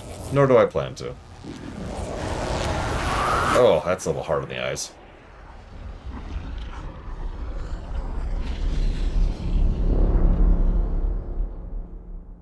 And yeah, now that dumb demon is going off to be Isekai. What setting do you think he ended up in? I think Silent Hill 2. When the sleeper was banished into his own dimension, I returned to daylight. The magic barrier had fallen. But for me, the adventure had only just begun.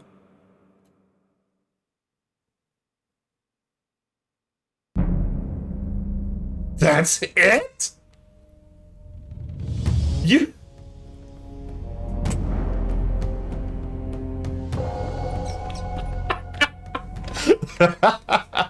To be continued in Gothic 2. Golf harder.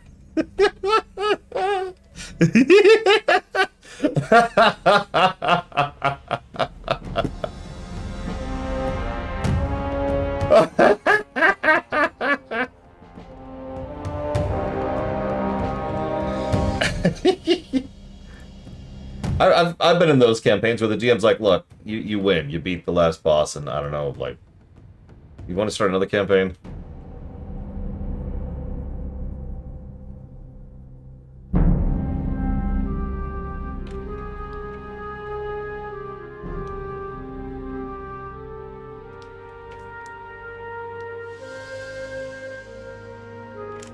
Yeah, I don't know, Judo Joker. And yeah, lol. It's very, word. Prima donna. That's the word. Okay.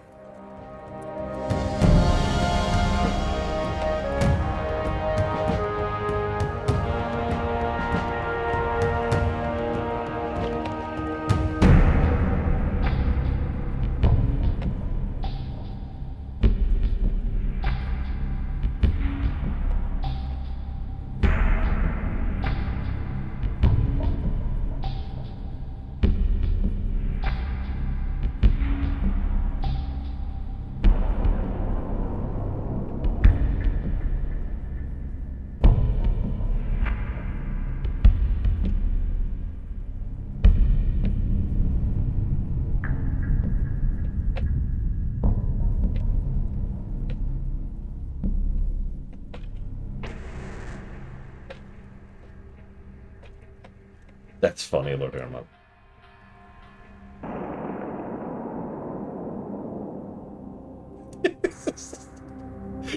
Evolving the meta before your very eyes. These, I will, like I said, I'll agree with one thing. These walkthroughs suck. Wow. My goodness. Nope, the sleeper got awakened. What are the Gothic girls? Please tell me that's like their kids. Oh my god, the game just closed. The game just closed. It's like, oh, you're done. Go home. Okay, hang on. I think I've deserved this. So let me get some just music. Music? Yeah, it's like regular music, but generic. Give me a second. Let's see. What's the most generic music I can think of? There we go.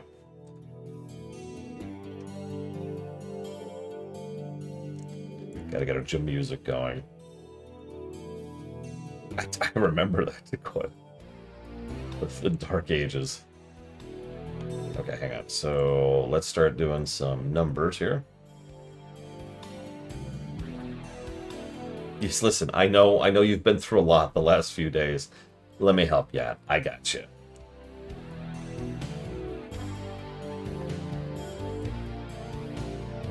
Now, hang on, Lord Hermon. Hang on. Because I want to watch it. I'm sorry for this indulgence, but I actually want to watch the speedrun. And I don't want to miss it.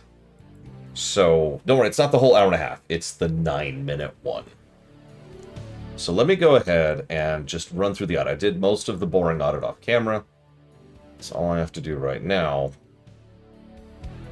is wrap things up.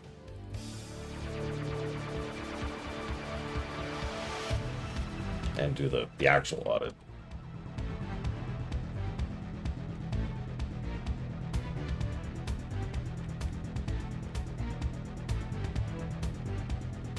Do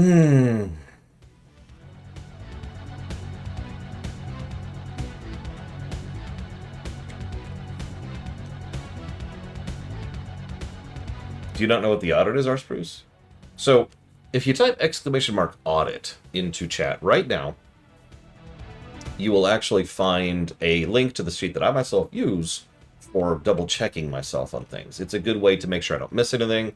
It's a good way to prompt thoughts. You know, it's a good way to double-check it immediately and visually alongside every other game we've reviewed. I categorize it by genre and subgenre to try and keep things relatively relevant. So, for example, if you scroll down to RPGs, you will find Gothic 1, which I'm actually editing right now, because I'm just double-checking a few things. That's what I thought. No, we didn't fight the sleeper.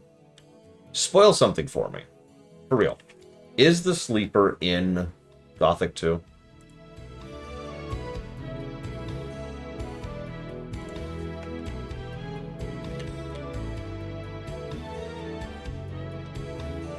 Okay. So we... okay. I'm telling you, Gomez would have been a better, more appropriate thematic final boss than that dude. Yeah, you know what? Is he in Gothic 3? Let's just go all the way with this.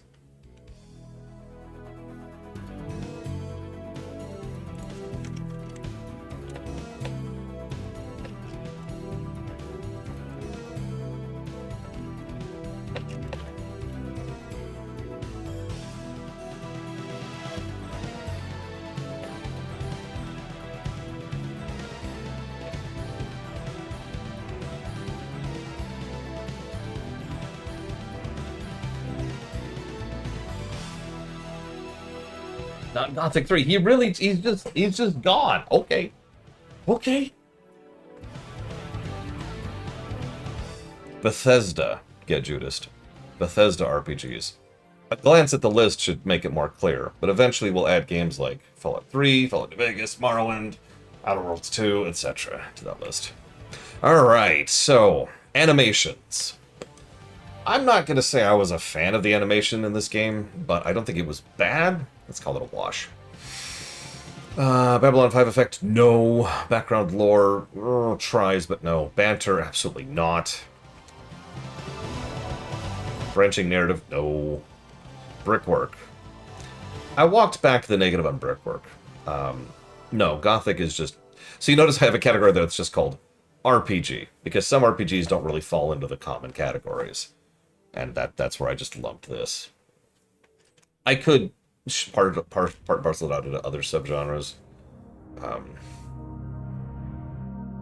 It is. Outer Worlds is made by Obsidian.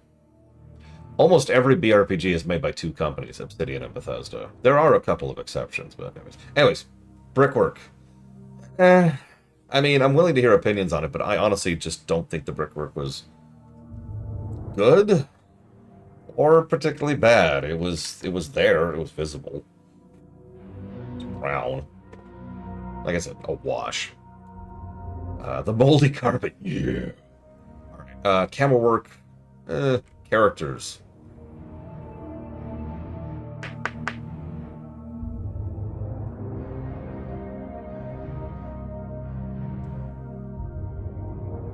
Yeah, that's the problem. There's quite a few characters. They have quite a few names, and they're not...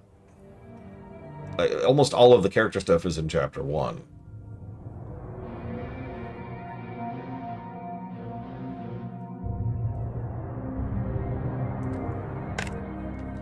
Let's call it this we actually have a we have a standard for this. This is a aggregate positive for characters.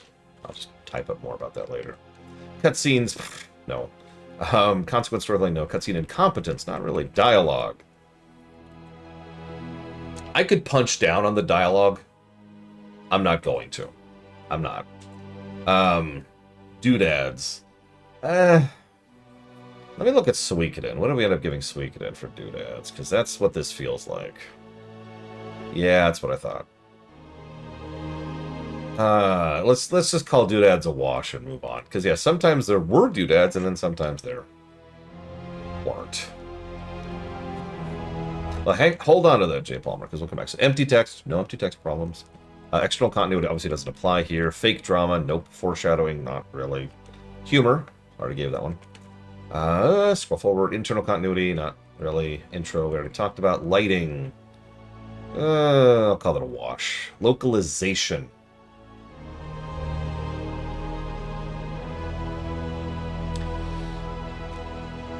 Go watch my rumination on Tales of something. Oh god, which one was that?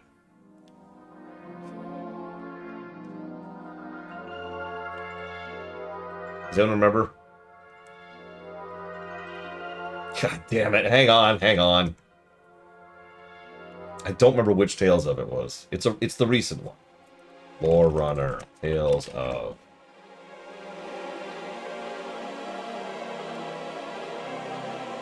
Arise. Tales of Arise. I do the best description of empty text I have ever done in that rumination. In fact... biggest problem in the game, in a nutshell, I would say. The fact that the game should have stopped about 50... Hold on. The fact that I have a bit of a problem. Hang on. Being has this big trauma. This is a terrible visual metaphor, but you're gonna have to work with this. This isn't even a metaphor. This is showcasing. I'm just gonna let me talk about this. This is padding and repetition and padding of repetition.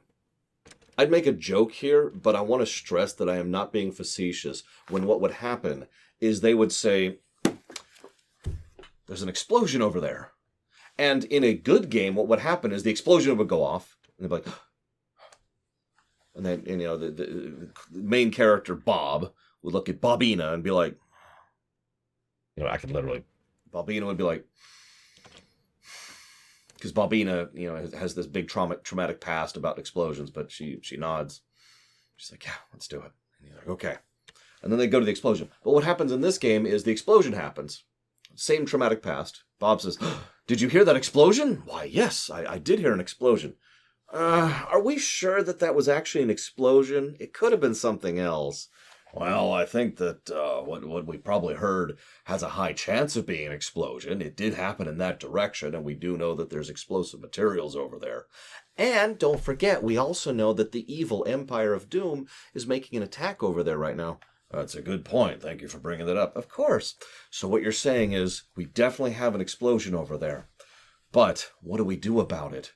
Well, why is this even a question? Let's just go and stop the explosion. Well, now hang on a second there. We haven't taken into account Bobina's effects.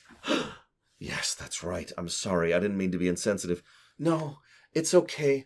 I'm still getting over the fact that I have a bit of a problem with explosions. That's right. We shouldn't forget the problem with explosions that she has. But I know you didn't mean to be insensitive. No, it's my fault. I'm sorry. It's okay. But I think if there's even a chance we could help those people by those explosions, maybe we should go to the explosions and help them. Are you sure about that? Yes, I think that would be the best for the situation. All right, well, if she's committed, then I'm committed too. Yeah, I've got your back. That's right. We'll be able to stop those explosions or whoever's causing them. I hope so, for all the others like me, so that they will never have to suffer what I've suffered through. Agreed. Yeah, let's do it. Okay, and then they go to the explosions. That is empty text. We actually coined the term back in Persona 5, because that game has that problem too.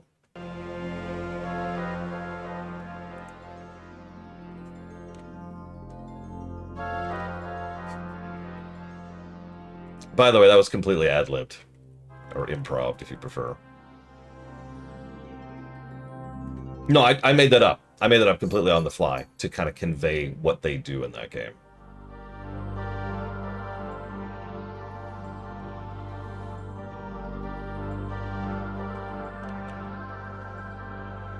I've always been better at improv than pre-recorded stuff, or like scripted stuff. This is a bucket. I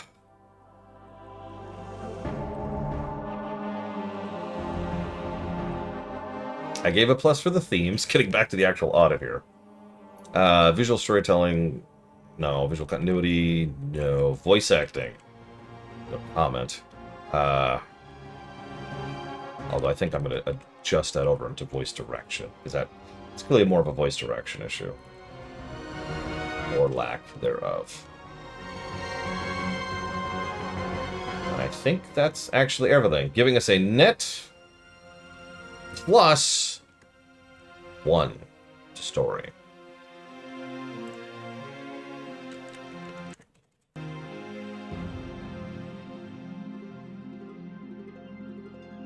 While we're here, I know, I care too much about cheats, but can I just savor this moment really quick? Because if you pay attention to the top of the review document, I tend to put something in advance when it comes to a specific game if I think we're going to cheat, or if I think we're not going to cheat. It has since been given away to Goodwill, Shadow Machine.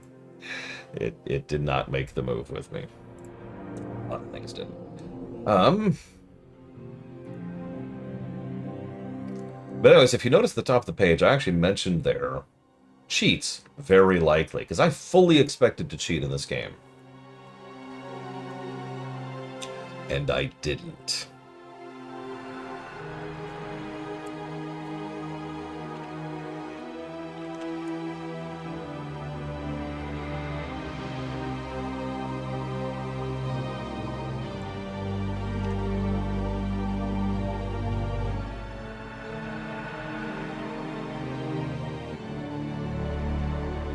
Oh god, let's not get into a what are cheats argument. I hate those. No offense.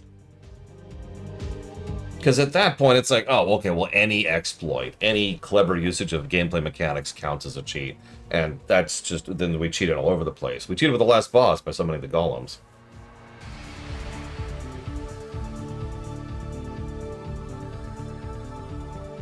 We cheated by hiding behind a corner so they couldn't shoot us. Like, no, let's not go down that rabbit hole. I've been down that rabbit hole.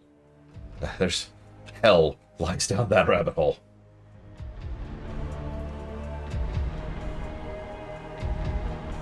Yeah, exactly. Takoida's right, because that rabbit hole can get very unpleasant. Like, I say without hyperbole or exaggeration that some people think that using things like using summons in a Dark Souls is cheat, using sprint in a Dark Souls game is cheat, using a walkthrough in any game is cheating, playing with a friend is cheating. I could just keep going.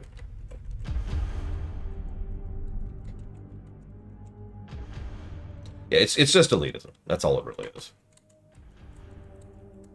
What I was, to be very clear, what I was expecting was to pull up the console command and give myself God mode.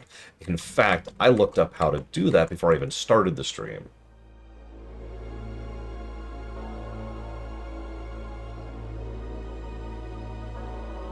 $30.87.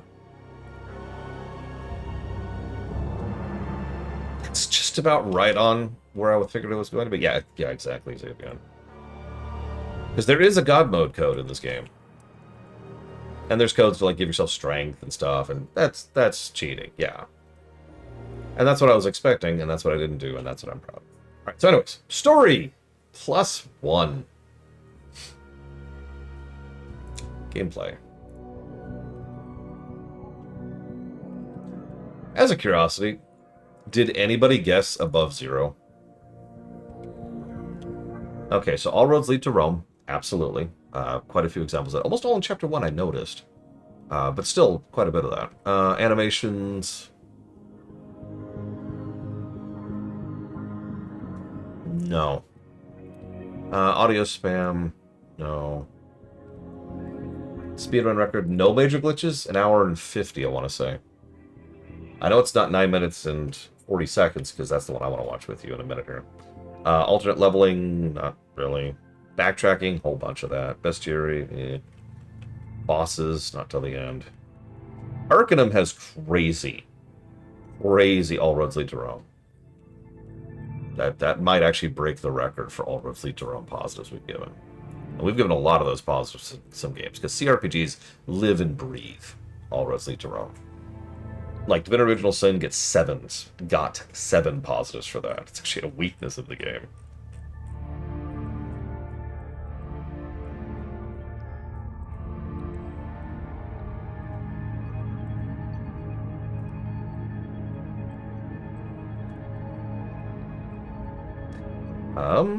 Bugs, yeah, kind of builds, already mentioned that. Cameras, not really a thing. Yeah, Baldur's Gate 3, for pretty much the exact same reason, too. Like I said, CRPGs live and breathe. All roads lead to Rome. It's one of their major features. Choices, not really. Co-op, non-existent. Controls, I've made my opinion on that pretty clear. I wonder how many games for the next week I'm just going to be hitting G and trying to hit arrow keys to do stuff.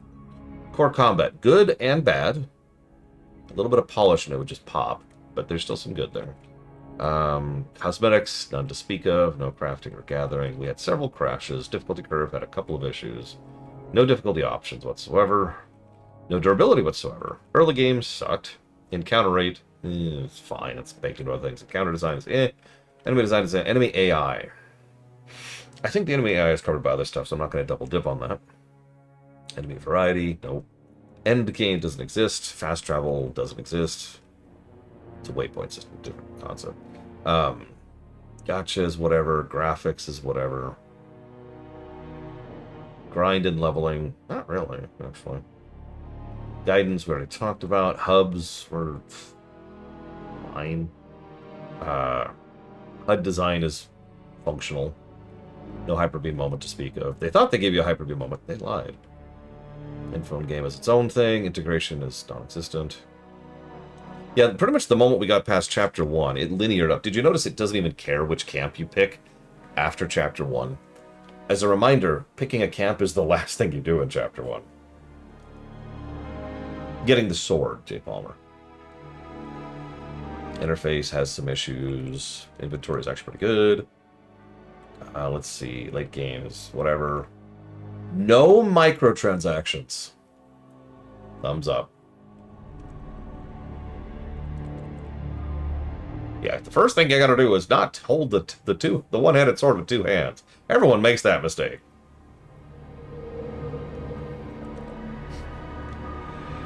Oh, jeez. No log to speak of. No map to speak of. No mini-map at all. Mid-game doesn't apply. No checkpointing whatsoever. No optional stuff. Music, I already talked about earlier. New Game Plus doesn't exist. No options to speak of. Outro sucked. Overworld was actually not too bad. Gameplay pacing. No. Wash. Gameplay padding. No party AI to speak of.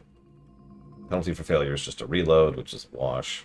Our progression curve, actually pretty good. Primary optional, doesn't exist. No quality of life features. Replayability.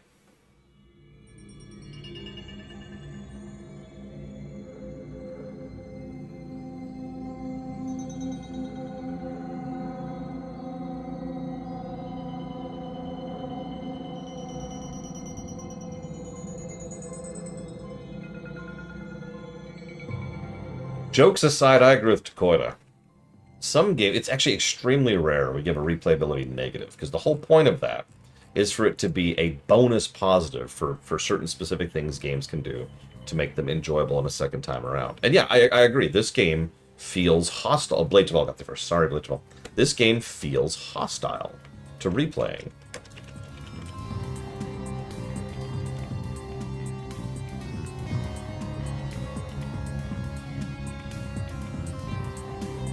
Let me give you an example. Chaos Gate Demon Hunter, which is one of the first replay negatives we ever gave, was a game that had about a 10-hour tutorial, at which point the game functionally started. That's a negative to replayability. The tutorial wasn't good either, by the way. So play an entire other game's worth of nonsense to be able to reach the point where the game actually gets to its core gameplay loop. That's a negative to replayability.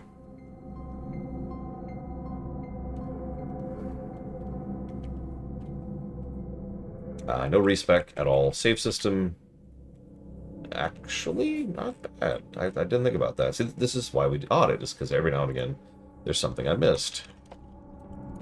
Not a bad. Multiple save slots, quick and easy to save. Well, it's not just the early game. There's also a huge amount of padding at multiple points of the game. There's also nothing to offset it. As Takoida points out, there's three, I think, separate go, grab, fetch quest items from across the entire world, points in them, in the main story. There was actually another one, a fourth one, but it was optional, so I decided that I didn't hate myself that much. And yeah, that's the other thing. There's 3 possible builds, one of them is correct. Well, save scumming's cheating, J. Palmer. Super goals and ghosts. I don't know. I haven't thought about it. I don't think I've ever. No, I haven't. I have never beaten that game. The second time, to be clear. So no, I haven't really beaten the game.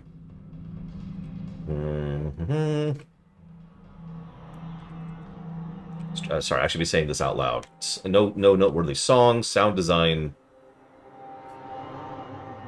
I think we covered the negatives under audio spam, so we'll just kind of skip it. No, I can't. I have to give a negative for sound design. I'm sorry. I'm sorry. Sorry, game. I'm so sorry. Here. Just take this punch right in the face. You deserve it. I'm sorry. A plus for sound design is... So, the negative for sound design is actually very, very simple. Bad sound balancing. It's actually an extraordinarily common problem. How common? Witcher 3 has bad sound balancing. And you know how relatively polished and AAA and modern of a game that is, and it still has bad audio balancing, so...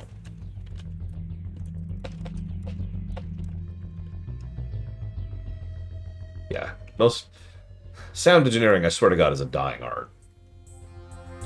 So, Mook thinks on the story side, do me a favor, put a pin in that, remember that, because I want to come back, because that's on the story axis, not the gameplay axis. Let me get back to this. So we've got strategic layer, which doesn't exist.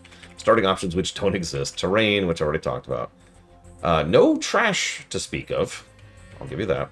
Traversal sucks. Pathfinding sucks. Tutorialization sucks. Not really unskippable cutscenes. We'll call that a wash. Viscerality. No. Visual continuity.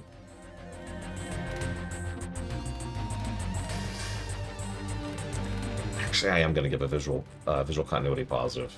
Visual navigation, actually. Granted, it took 3 or 4 times traipsing across the entire world, but I got a pretty good mental map of the entire world at a certain point of the game. And I could just navigate because of the landmarks. So, yeah, I will actually give you that. Visual distinction. Yeah. Here. And that's actually it on the gameplay axis. Now, hang on. You wanted to come back to story axis. Let's rewind here. We can't do it. It's done. It's locked in. Did I already give any sound design positives? I did not for the story. So I open it up to the floor. Sound design for story. That's about how it adds to atmosphere, tone, etc. Thoughts?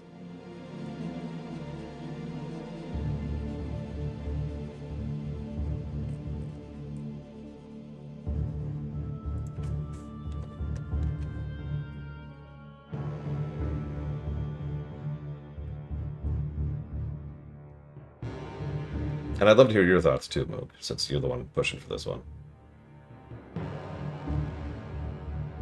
I don't actually remember what Unreal sounds like. It's been too long. I've also never beaten Unreal.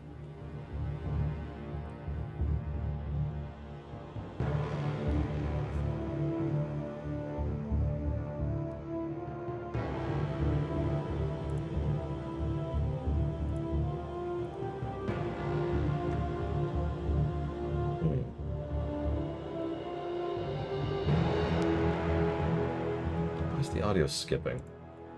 But it...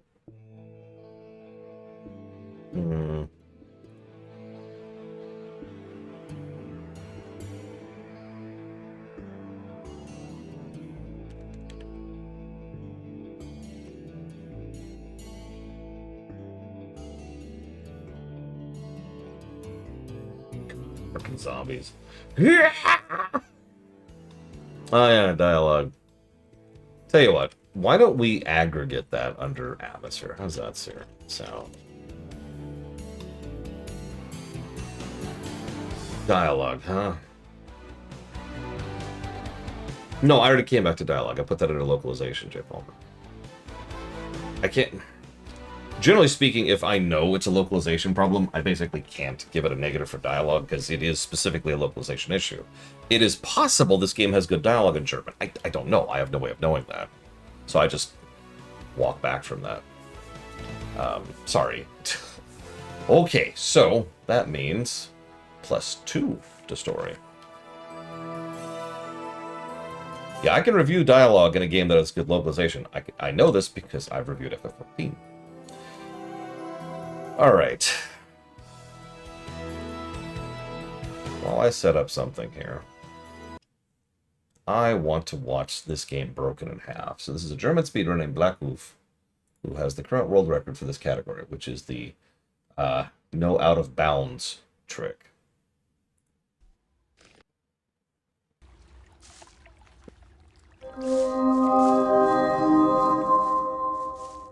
Are you sure there's no out of bounds? As he immediately goes for the wall. Are you? What?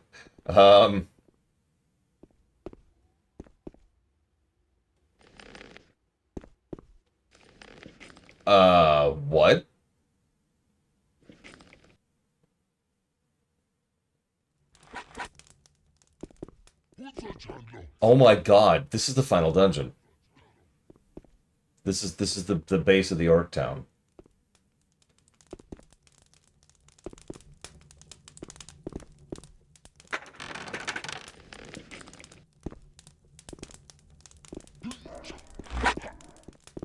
This is why I gave it the visual distinction positive, because I can, or visual navigation, excuse me, because I can tell immediately where he is. I think he picked up the scroll of, either the scroll of telekinesis or the scroll of orc teleport. I'm not sure which one it was.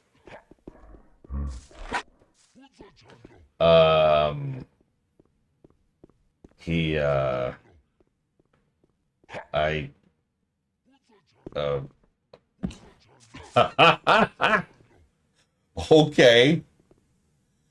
I guess there's a hole in the roof of that impassable gate. So yeah, this is actually the final dungeon here. This is where we just were.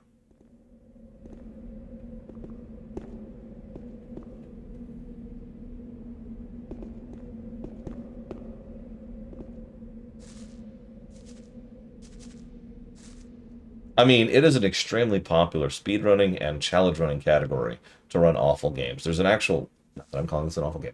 There's an entire category at GDQ called the awful block. That's where we came up with the term for it. And by came up with, I mean copied wholesale. Okay. Because awful games tend to be really good to speedrun because they're broken.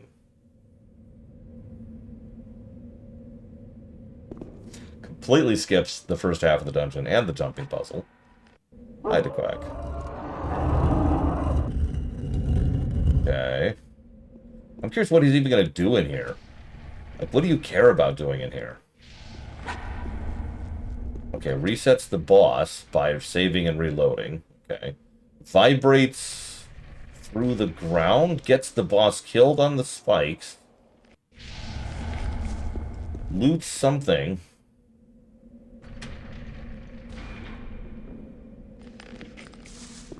I've actually never finished the first Metal Gear game on the NES. And I've never played the ones that weren't on the NES.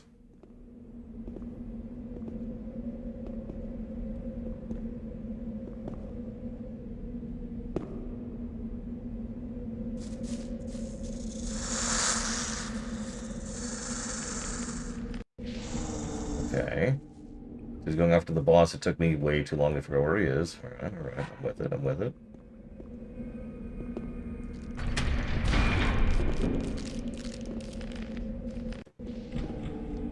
Okay, yep. Use the thing, spawn the dude. Use the thing again. Use the thing a third time. Because it apparently only checks for... Oh my god. Climb the wall. Do something? I don't know what the hell he's doing now. He's bugging something out. Oh, I think he's got the demons fighting each other? I don't know if that's even a thing in this game. He cast some kind of spell. I'm not actually sure what that spell was, because I can't read German. But yeah. Oh, he cast summon skeleton. And his skeletons killed the boss, while the boss was stuck there, trying to get to him.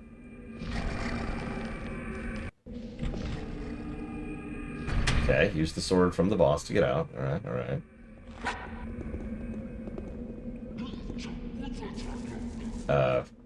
Whatever this is. Yeah, I noticed he upped his max mana.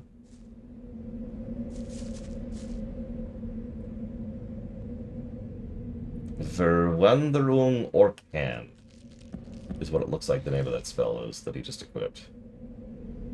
Is it telekinesis?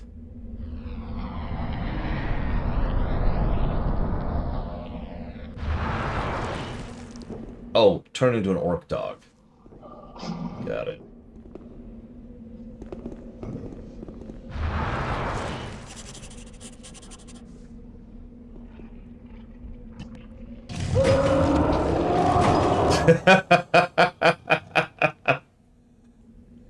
Okay, you got me there.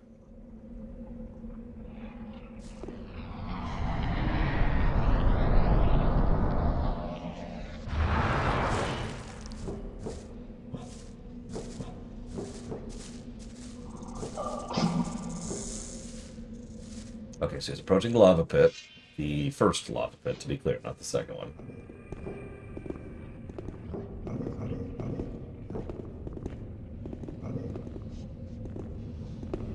So if he goes through here...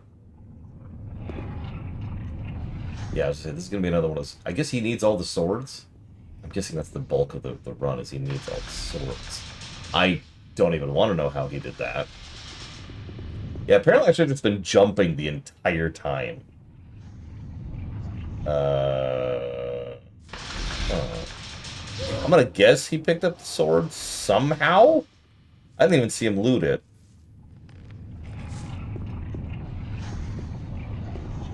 Because I can't figure out why else he would be here except to get the sword.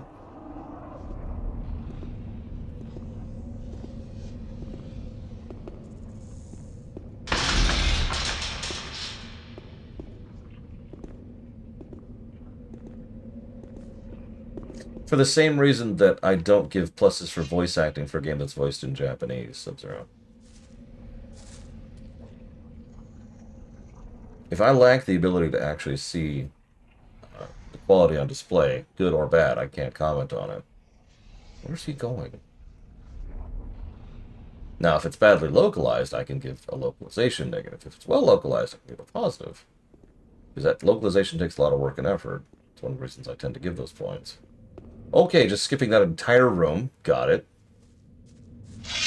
And now we're at the Evil Templars. Yeah, what he said.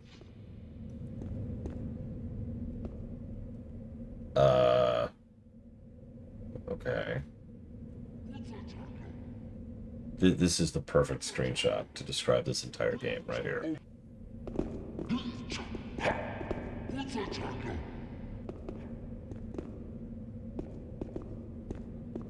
Okay, so he just tricked the guy into falling to his death. Yeah, how do you say soggy carpet in German? That's a good question. Does he even say that? We may never know.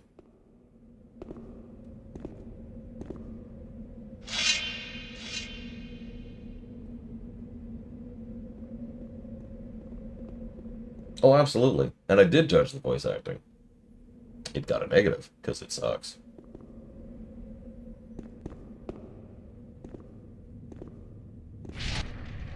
Okay, so here's...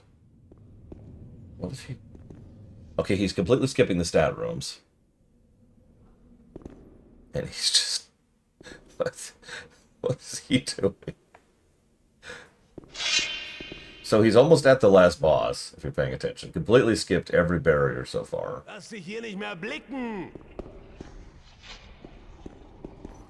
We're about to see the ending push-ups. You ready for this? Because that's the final boss past those blue doors. Or blue hallway, whatever. Passageway. Okay, so there's the final boss. Doesn't seem to be visible. Oh, there it is. Okay.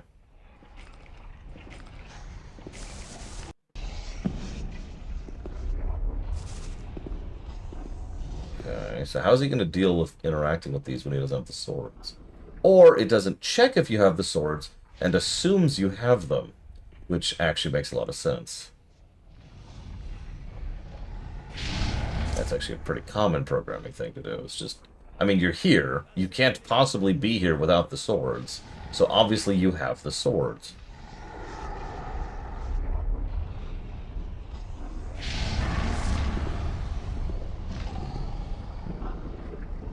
Some games will even do a thing where they'll, like, teleport the... And there it is. Game done. Some games will do a thing where it'll teleport the item you need into your inventory if you're at the point where it needs it to be there. Oh. Wow.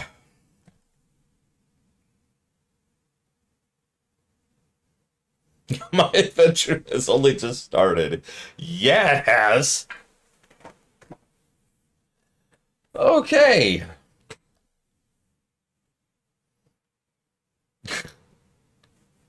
Let's get us some numbers here, shall we? Let's listen to its actual competitor's music for a second. No wonder he was so deep out in Gothic 2. He never leveled. Let's see. What is this? RPGs.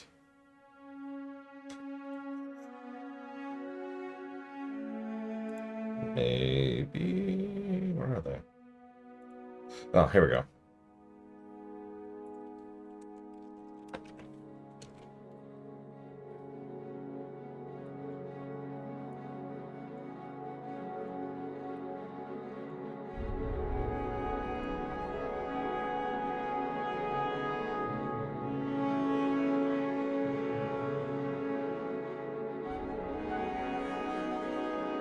I actually did like the overworld design. It's one of the No offense. Very few aspects of the game design, I think, had some real thought and effort put into it.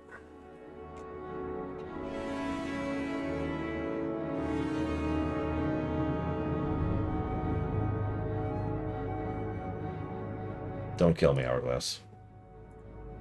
You're about here. You're about in time for the golden number. I mean, you did miss the ending. And the speed run. I'm just doing some calculations right now.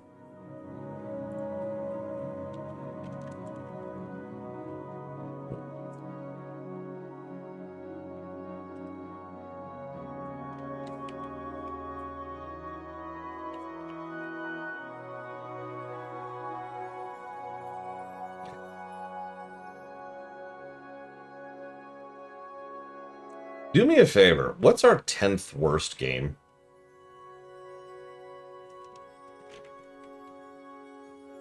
Oh, what's its golden number, I mean?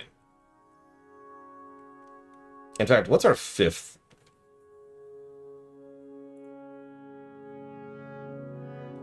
Worst game?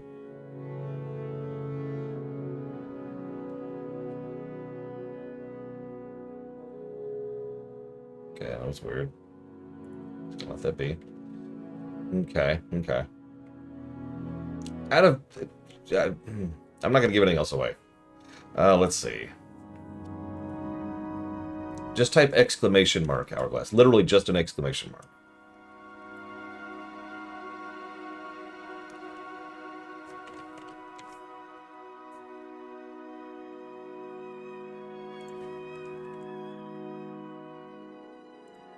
Yeah, this game is fascinating. I actually do not regret this stream at all, as much pain as it caused me. This is a fun and interesting game to cover, and I know I've repeated this 1,000 times, but it actually makes perfect sense why it took off the way it did.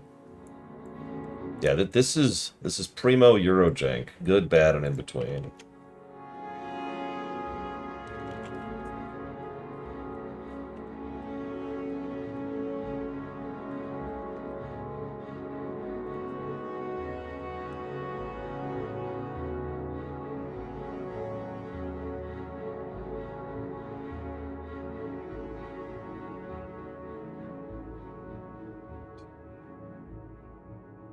No, J. Palmer. It sounds louder than it is. I'd repeat it, but I don't want to break anyone's ears. Well, it depends on if the remaster retains anything about the original that, you know, is actually worth a damn. Which is always the question, isn't it? If a remaster's going to bother with any of that.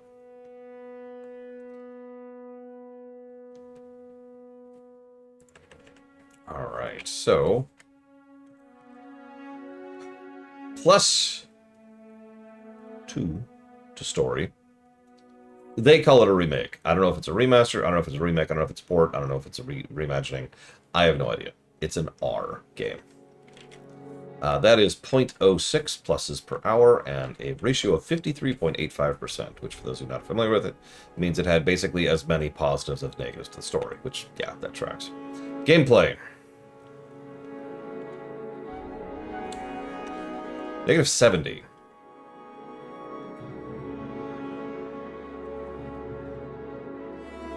Yeah, I think the cat said it best there.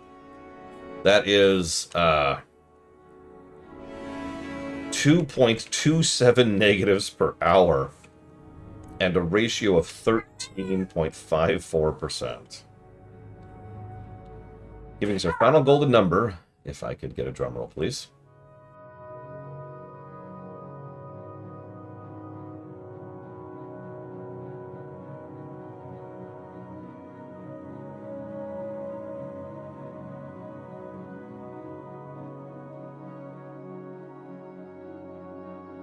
Negative. Try to be shocked. Where's the guessing sheet? There it is. Let's see who won it. I'm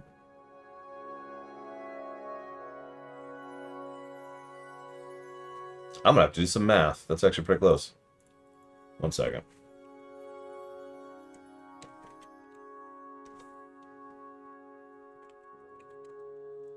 Could someone remember 12.74, please?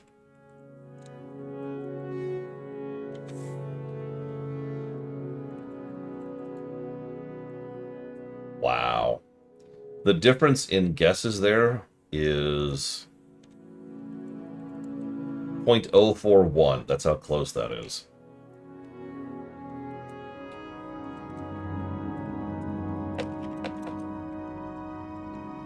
So I had to bring up the calculator.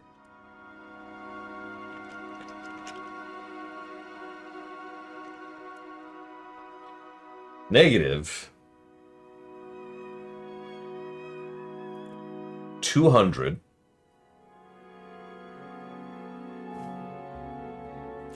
24.26.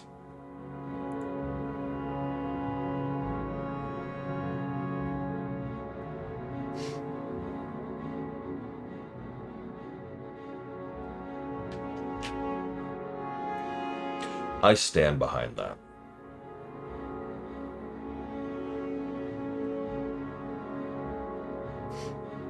The winner is Ben One Eye, who puts it towards two things: Daggerfall Unity and KOTOR 2. I haven't reviewed Ride to Hell Retribution, so I have no idea. Blade Chaval was the other one. Like I said, you were 0.41 off in terms of that. Yeah, a huge number of the negatives were from Chapter 4 onwards. Like, a huge number of the negatives. And that's probably my ultimate takeaway, is because it's time to replay it. One of the most common things I notice is that people will remember a particular game fondly and say, "Oh man, I love such and such a game." And what they mean is, I love such and such a game up to X point. And when they play it or replay it, they go to X point and then they stop, or they lose interest, or they lose time, or whatever. Something pulls them out of the game and they stop. And this is an extremely common phenomenon because Sunshine Syndrome, like I call it that for a reason. And I imagine that at least several of the people who replay this game get to a certain point, where that is, probably varies based on you, and they're just like, okay, I'm good. Now, what's funny is I can actually tell you the exact point that would be for me, because Chapter 1, I had some issues with it, but most of those issues were fundamental issues, like with the controls or the interface, right? The core content, Super Mario Sunshine is what it's named for. The core content of the game was actually interesting to me, and I wanted to keep playing. And then I finished Chapter 1, which you remember that was a long series of streams. It took us a while to get to Chapter 1. And then we hit Chapter 2, and Chapter 2 was fine. And then it kind of never stopped getting worse from Chapter 2 onwards. But I remember having the thought at the time, and I made a comment about this too, and one of my friends even mentioned this: if the game had stopped at Chapter 2, we would have had a tight, interesting, fun experience that probably would be a net positive overall. I don't want to glaze, but it certainly would have been better than negative 224, right? Because if you're remembering, Chapter 2 ends with the big reveal that, oh my god, there's nothing here, there is no sleeper, it was all a lie! And then you could do something with that. I don't know what exactly. And then, pakong, and there's the end of the game. Maybe you're just stuck in the prison now forever. This is a European game, after all. And that would have been the Sunshine Point for me. Yeah, no, it's a fascinating experience. I find a lot of what they do interesting, and in many ways it was very ahead of its time. It is a damned shame that they were not capable of putting out what they probably wanted to, because you can kind of feel the vision underneath what's actually there on the screen. Regardless, I have a bunch of paperwork to go do, so I'm gonna go do that. See you next time.